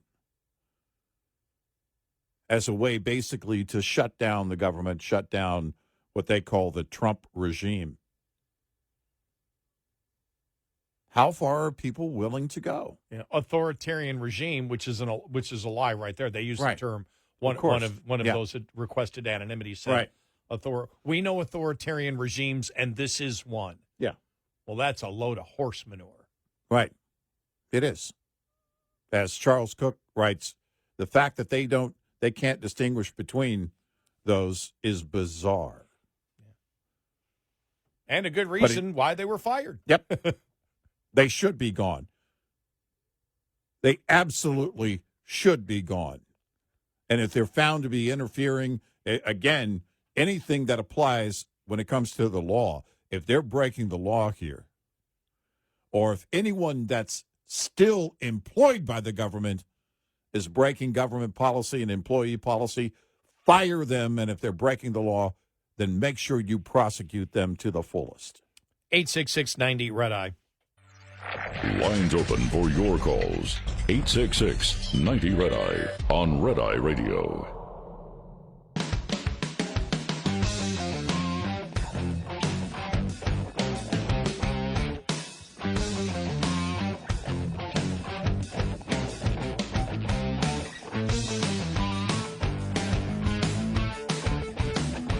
It's Red Eye Radio. He's Eric Carly, and I'm Gary McNamara. Coming up on the top of the hour. I forgot where we were. Yeah, where are we?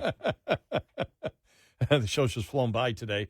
Another example of the culture that exists of violence in liberalism. And Initiative 82, the law phasing out the sub-minimum wage for tipped employees in Washington, D.C. Right. Mayor Bowser came out yesterday and said we have to get rid of it. Not working. It's not working. Nobody is benefiting from it. Imagine that. Well, anybody with any common sense and, a calculator could have told you it wouldn't work. And people tried to tell them it's not going to work. And by the way, they haven't fully phased in I-82 yet. That doesn't happen until 2 years from now. And she's already screaming, it ain't working. We need to repeal it. We'll have these stories coming up.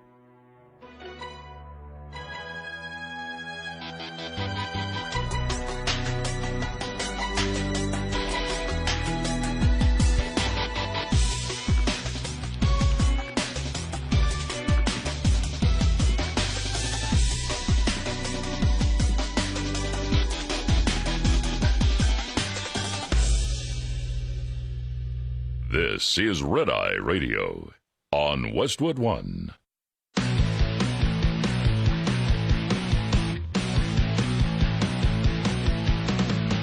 Now, it's Red Eye Radio. Gary McNamara and Eric Harley talk about everything from politics to social issues and news of the day. Whether you're up late or you're just starting your day, welcome to the show.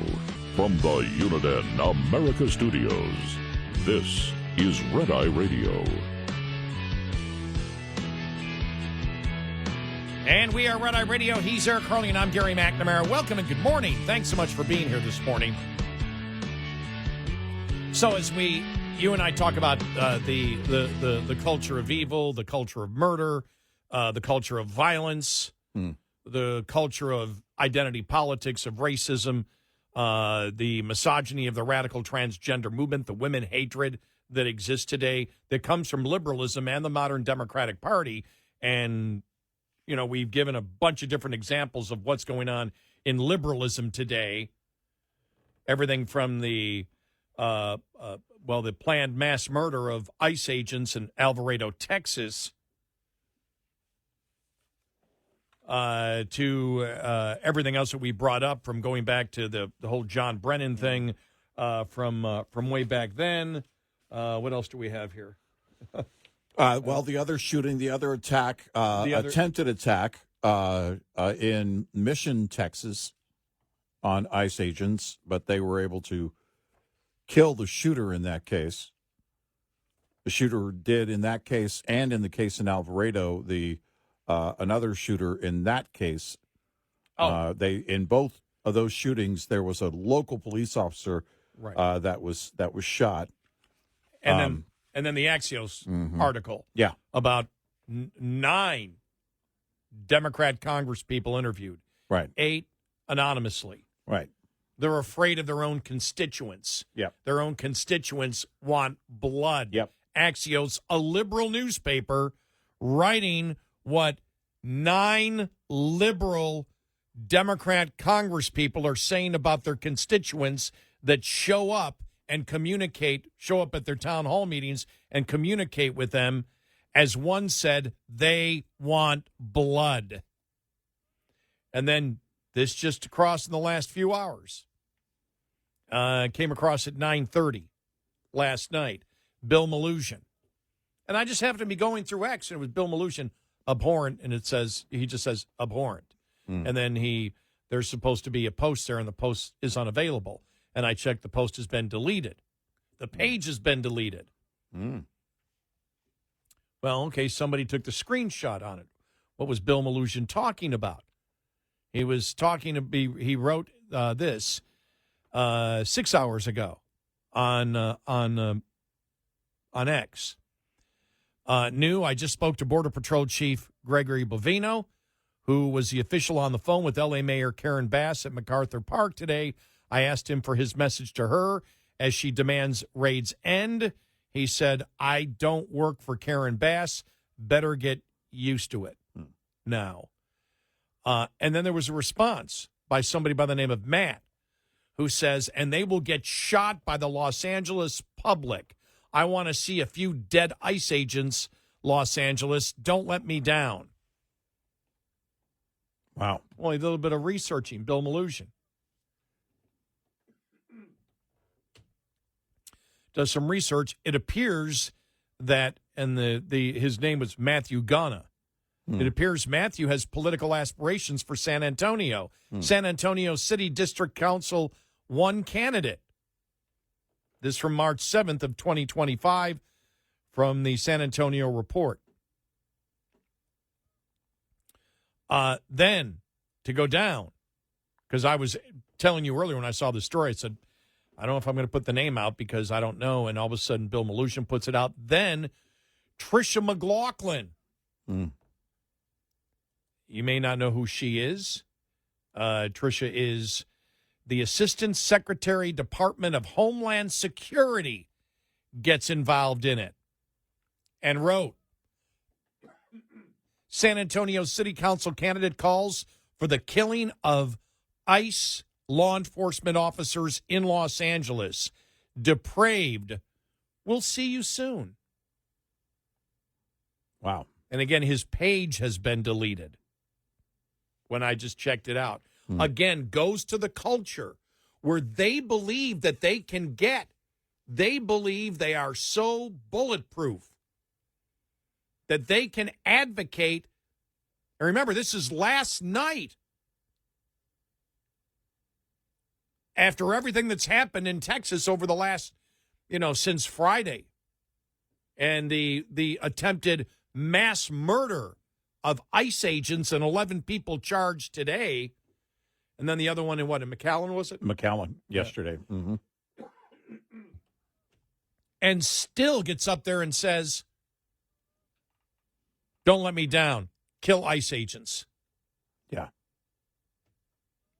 Well, the culture, the culture is so strong that we can advocate and promote violence and murder, that will do it publicly. Yep. And we don't believe there's going to be any fear, and all of a sudden, I've got to erase everything. Well, it is San Antonio. Not to all of our conservative friends down there. But we know the insane liberalism that comes from many Texas cities. And it's like, oh, okay, well, he'll be mayor next then. Well, why not? No, he's not going to be. This dooms his career. I would think so. In the state of Texas. I would think so. I would think so. But again, it goes right back to the culture again. And we've been talking about this for a couple of hours, and we started on one story, and I believe it was the story we started out with was the Democrats told to get shot, and we want blood from their constituents. These were Democratic Congress people. We started out with that. Then there was another story. Then another story. We said, my God, this is just making the point. We didn't plan this, but every story we have shows the culture of evil and violence and murder that exists in liberalism and the Democratic Party. And it just seems to be. And then we had to answer Joe Scarborough's question. Well, how come the people getting all the publicity in the Democratic Party is commie Mamdani, AOC and Bernie Sanders, because that's who the majority of the people in the Democratic, not all, but a majority support right now. Well, again, we talked about like term limits. Well, the term limit, if you're looking to speed up the more radical, the acceleration, I guess, of the radicalism on the left, then go ahead and put term limits in. Because the next, who replaces AOC? Well, the next radical. That has to be louder and more radical. There have been a few Democrats who have come out and said, well, we need to roll some of this back. You're not even being heard. Change parties, retire, go do something else for a living. But if you think for a moment you're going to reverse this acceleration of radicalism in the Democratic Party, then you're delusional. You're just flat out delusional. It is not going to be turned around because the rank and file will not allow it.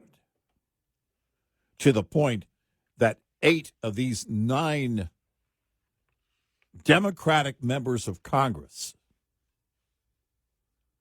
wouldn't even give their names to Axios. I want to let's go over this again because it's been a couple hours since we read it. I think it bears repeating because we've referenced it over the last 45 minutes over with all the other stories.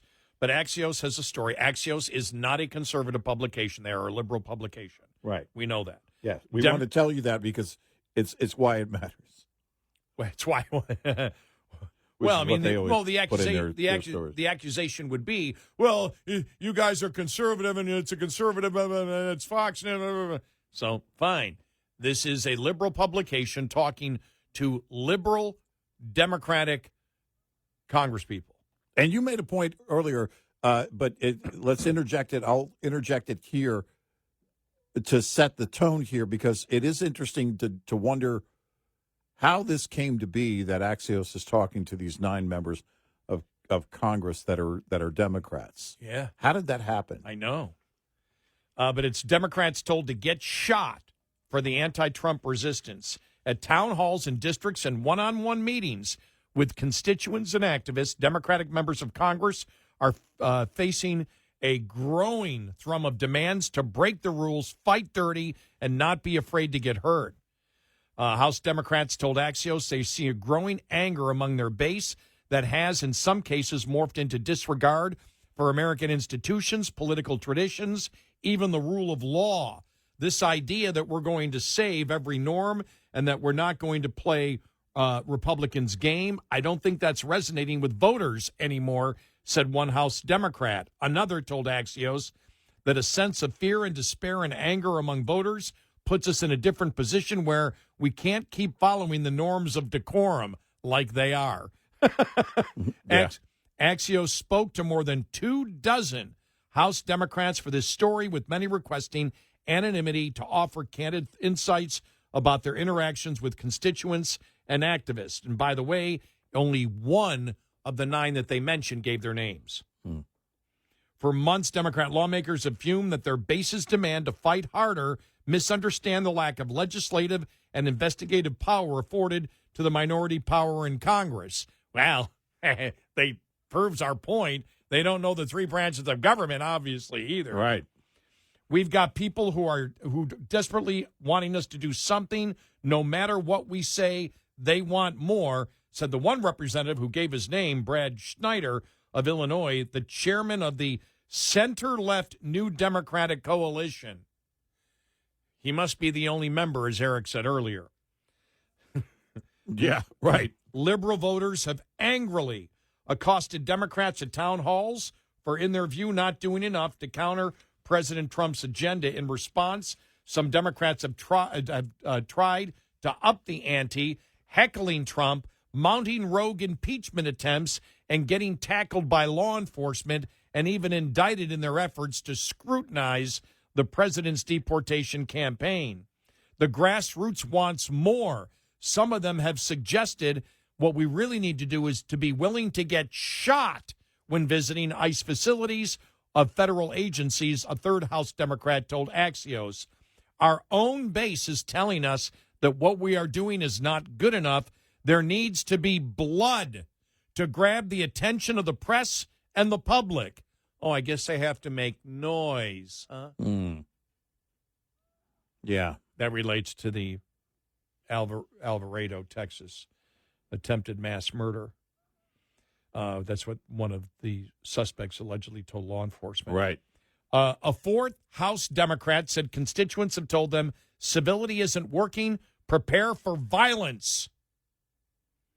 A fifth House Democrat told Axios that people online have sent me crazy blankety blank, told me to storm the White House and stuff like that.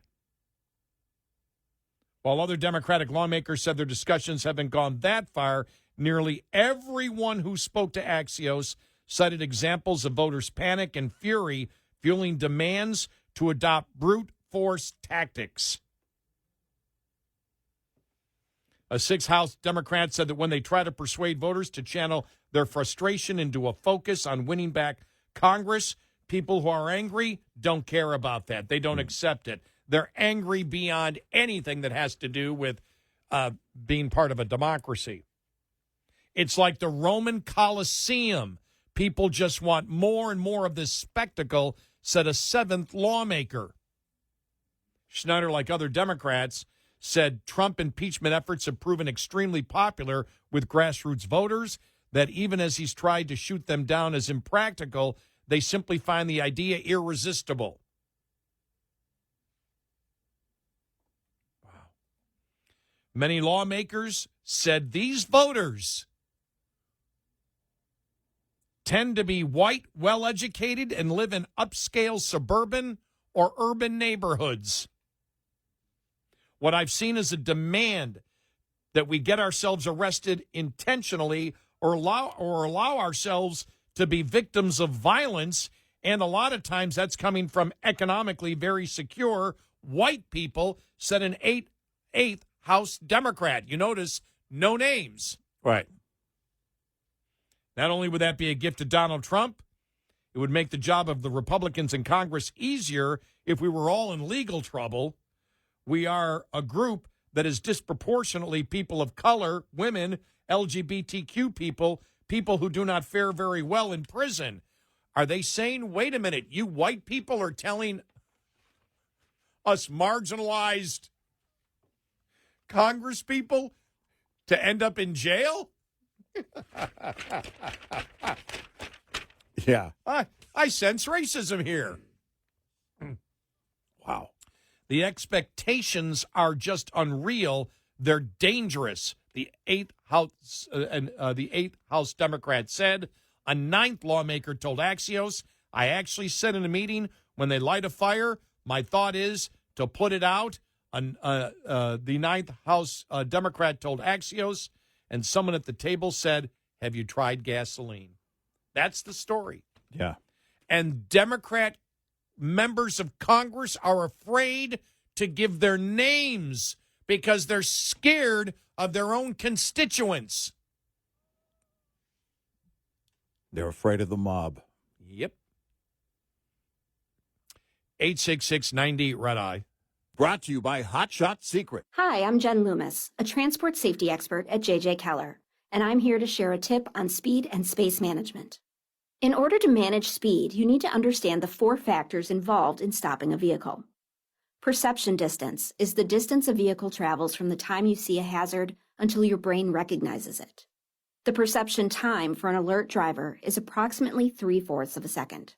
Reaction distance is the distance a vehicle travels from the time your brain tells your foot to move from the accelerator until your foot hits the brake pedal.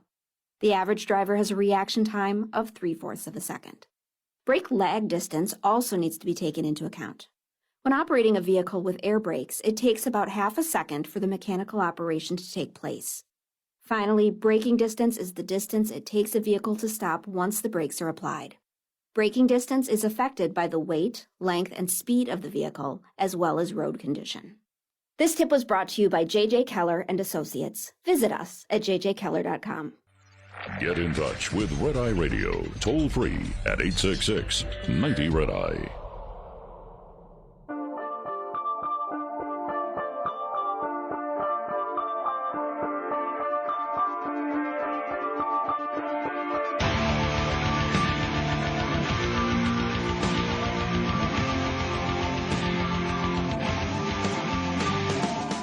It's Red Eye Radio. He's Eric Carly, and I'm Gary McNamara. Coming up following the bottom of the hour, Mayor Bowser in D.C. Let me be clear, Initiative 82 is not working for D.C. Oh, wow. What's Initiative 82? To pay full minimum wage to people that collect tips. Yeah. That was passed in 2022 is not fully phased in until 2027. And she says restaurants are closing, workers are earning less. This initiative is making it harder for businesses to stay competitive in our region. We need to repeal. It was an initiative passed by the voters. We need to repeal it and give our hospitality workers and industry a fair shot. Yeah. So Bowser wants to blink I-82. I like that. I like that. It's not working. So the left now wants to decrease the minimum wage. That's right. In D.C. They want to go back to whatever it was, probably $2.35 an hour for tipped employees.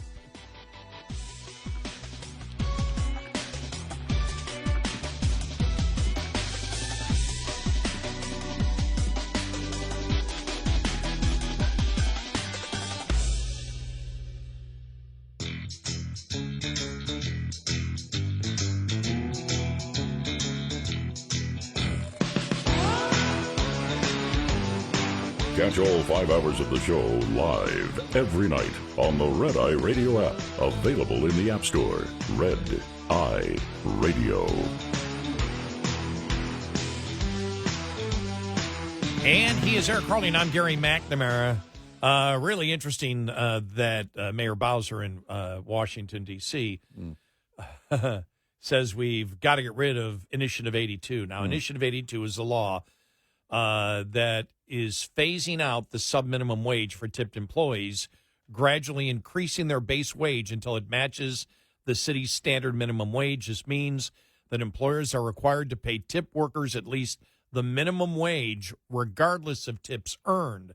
The initiative was passed by voters in November of 2022, being implemented in stages, with the final phase scheduled for 2027.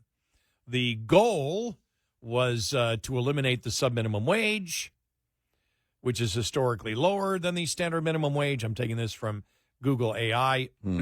The law is being phased in, with the tip minimum wage increasing incrementally until it reaches a full minimum wage. As of July 25, the tip minimum wage in D.C. is $12. It's scheduled to jump to $17.50 in 2027. The law is controversial with some, and I guess you can say with the mayor. Yeah, well, yeah. Not with some. Hey, AI, I expect you to have a little bit more detail than say the law is controversial with some. It's your AI. Activist intelligence instead of artificial. Yeah, that's what the AI stands for. Activist intelligence. There. That's almost as good as Blink I-82. That, Right. that Bowser blinked I-82. Yeah. With the mayor now arguing it's led to increased costs for restaurants and potential job losses, while others claim it provides fairer wages and working conditions for tipped employees. But she's saying, she's making the case, everybody's hurting, businesses are closing, people are losing their jobs, and the employees that are tipped aren't making as much. Well, of course. I remember a guy that I knew. This goes back to 83, 84.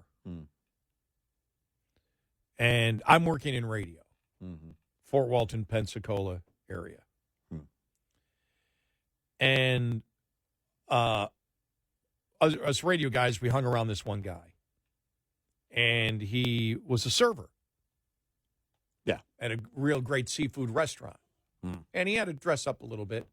And back then, he was making $600 a week on a good week. That's a lot of money back then. Oh, it's a tremendous amount of money. We're That's a lot of money. We're not making that. Yeah. What's going on here? Right. Yeah. Making $600.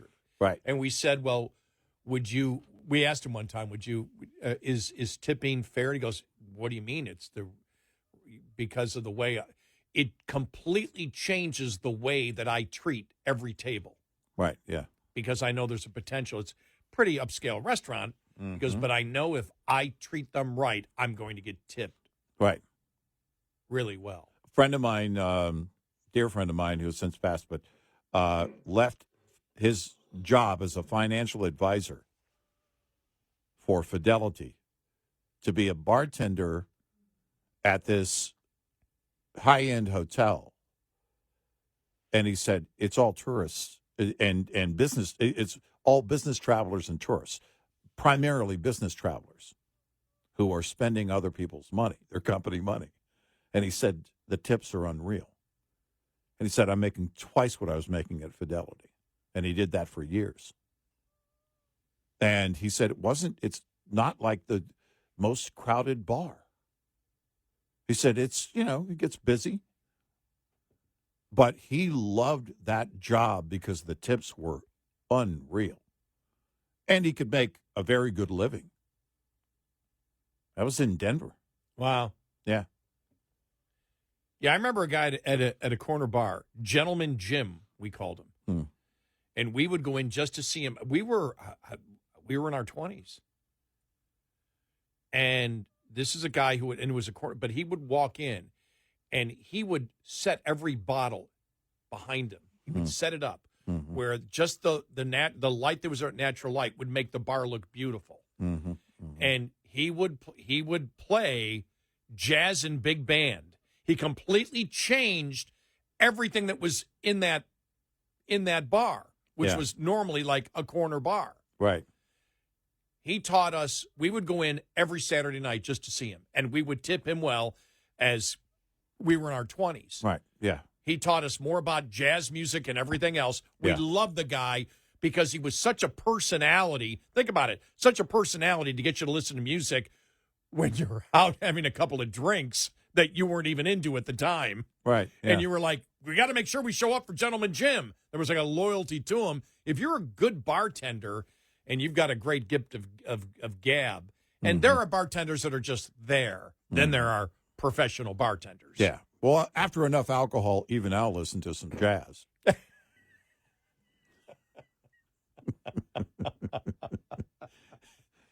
Jazz fans, don't write me. I don't care.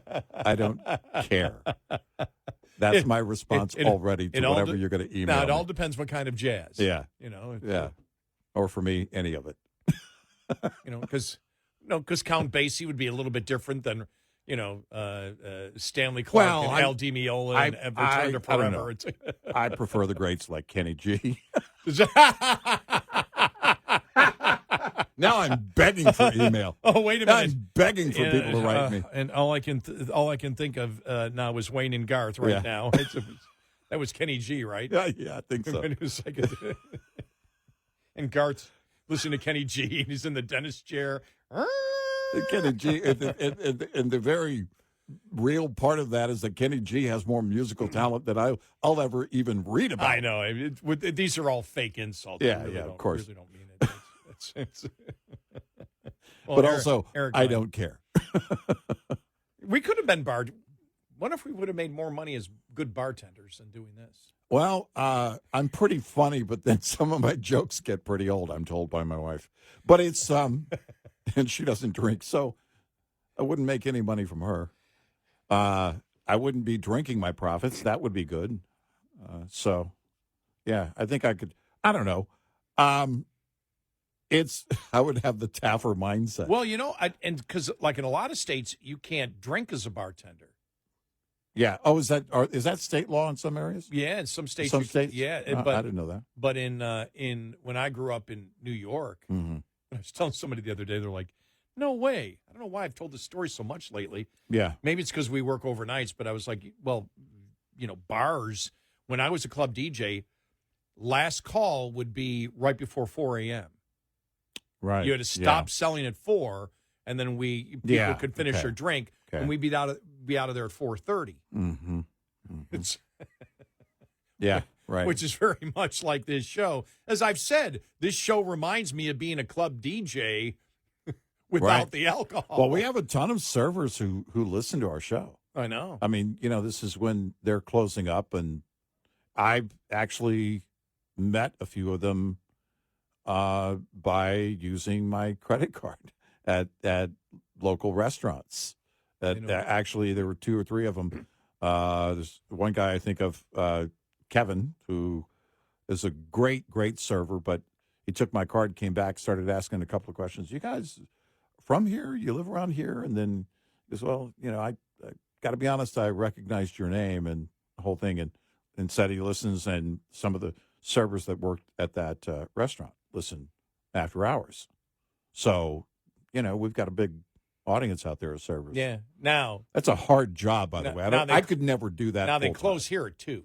Right. But you're still cleaning up and going home. Around 3 o'clock. I remember when I was a club DJ. Mm-hmm. I remember at times just after everything, 4:30 rolls around. Mm-hmm. I think I got to stop playing the music like at 10 after 4 because it was like they didn't want me playing. They wanted people gone. Yeah. Finish that drink and get out. If we can't make revenue, right. Chug and call an Uber. Oh, wait a minute. There was no Uber back then. Right. Yeah. Chug and walk home. Exactly. But I remember just the sun would come up and we just hang out in the parking lot, laying on the hoods of our vehicle, just talking. Yeah. Well, those are great memories. When my band we don't do that now. We just go straight home. Well, when my band would play, it wouldn't be anything to hang out somewhere afterward and basically watch the sun come up. Yeah. That was nothing. That was perfectly normal. Back then, for the longest time, I don't know when it moved to 2 a.m., but for the longest time, bars would close at midnight, but later then it was 2 a.m., and so we'd be there till 2 a.m., maybe help close the place down. We'd load out, and then it'd be 3 o'clock, 3:30. We'd be sitting somewhere, like you said, hanging out in someone's front yard or whatever, just talking. I remember working third shift at Riley Gear in North Tonawanda, New York. Now I think they've closed that plant. I think they have a plant just in Central Florida now. Mm-hmm. I think it's outside of Jacksonville. Yeah. But I remember working third shift, and on Thursday we get paid. You get to check. And I remember twice going to the bar because a bar would open. We'd get off at 7 o'clock, and at 7 o'clock the bar would be open. Mm-hmm. They open at 7 o'clock just because 50 people would walk in. Right. And cash your checks. Right. Right there. And then drink at 7 a.m. Right. Well, it's a way to get 7 a.m. business, but also clear your tills of a lot of cash that you wouldn't have to take to the bank later. You're at that point, if you've got some checks, then your bank deposit for your business, the bar being the bar, was less cash, which is always safer. Yeah. And it was, and you're making some business at 7 a.m. You're selling drinks. I don't think I ever want to drink that was in my youth ever again at 7 a.m. Yeah. Right.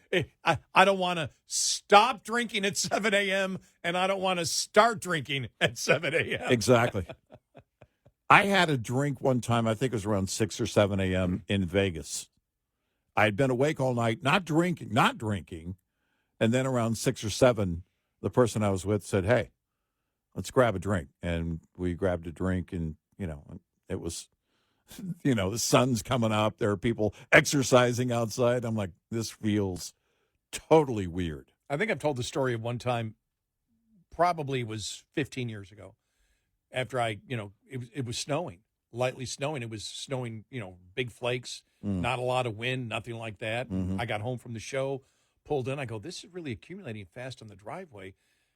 I'm going to enjoy this. I went and got basically a folding chair, put it out in the driveway, got a glass of wine. I'm out there drinking my glass of wine in the driveway. My neighbor comes out to do something. I don't know if it was garbage day or whatever. He comes out, He looks, he said, are you drinking? I go, this is my Friday evening. I just got home from work. Right. He goes, exactly. You're right. Okay. Nothing weird about this. Right. Exactly. I go, you want one? He goes, no, I'm getting coffee. Now, later, when you put on a Cowboys helmet and some swim fins, it got weird, but... Yeah, exactly. Yeah. I haven't done that since. Right. As soon as I get home, 2 minutes after I'm home, I'm asleep. Yeah. That's it's old age has changed everything. That's it. I literally have no time for it, because at any time I may have to, hop in my truck and drive somewhere. So I really don't. There's like zero time anymore. We need to reevaluate our lives. I know. Yeah. So you guys are saying there's no time for drinking? Yeah. Yeah. Not even a beer. That's honestly, the way it is. Yep. 866-90 Red Eye. We'll be right back with more Red Eye Radio with Eric Harley and Gary McNamara.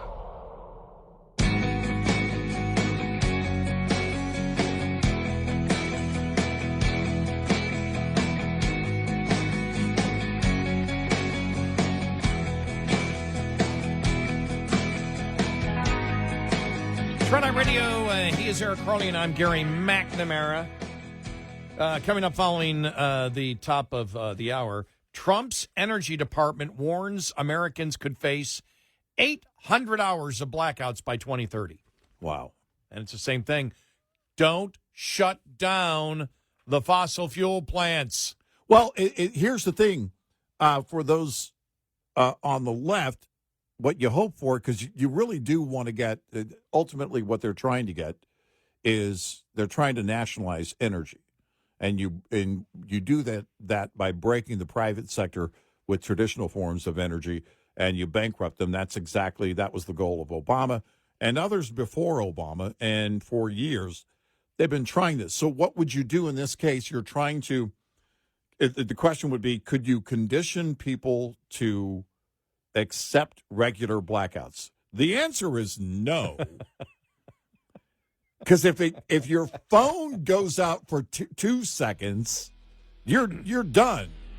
You know what I mean? It's unacceptable. If the power goes out for 5 minutes, people are screaming. Well, if the commie wins in New York, can we get used to bread lines? Right. At the government city-owned stores. Yes. Yeah.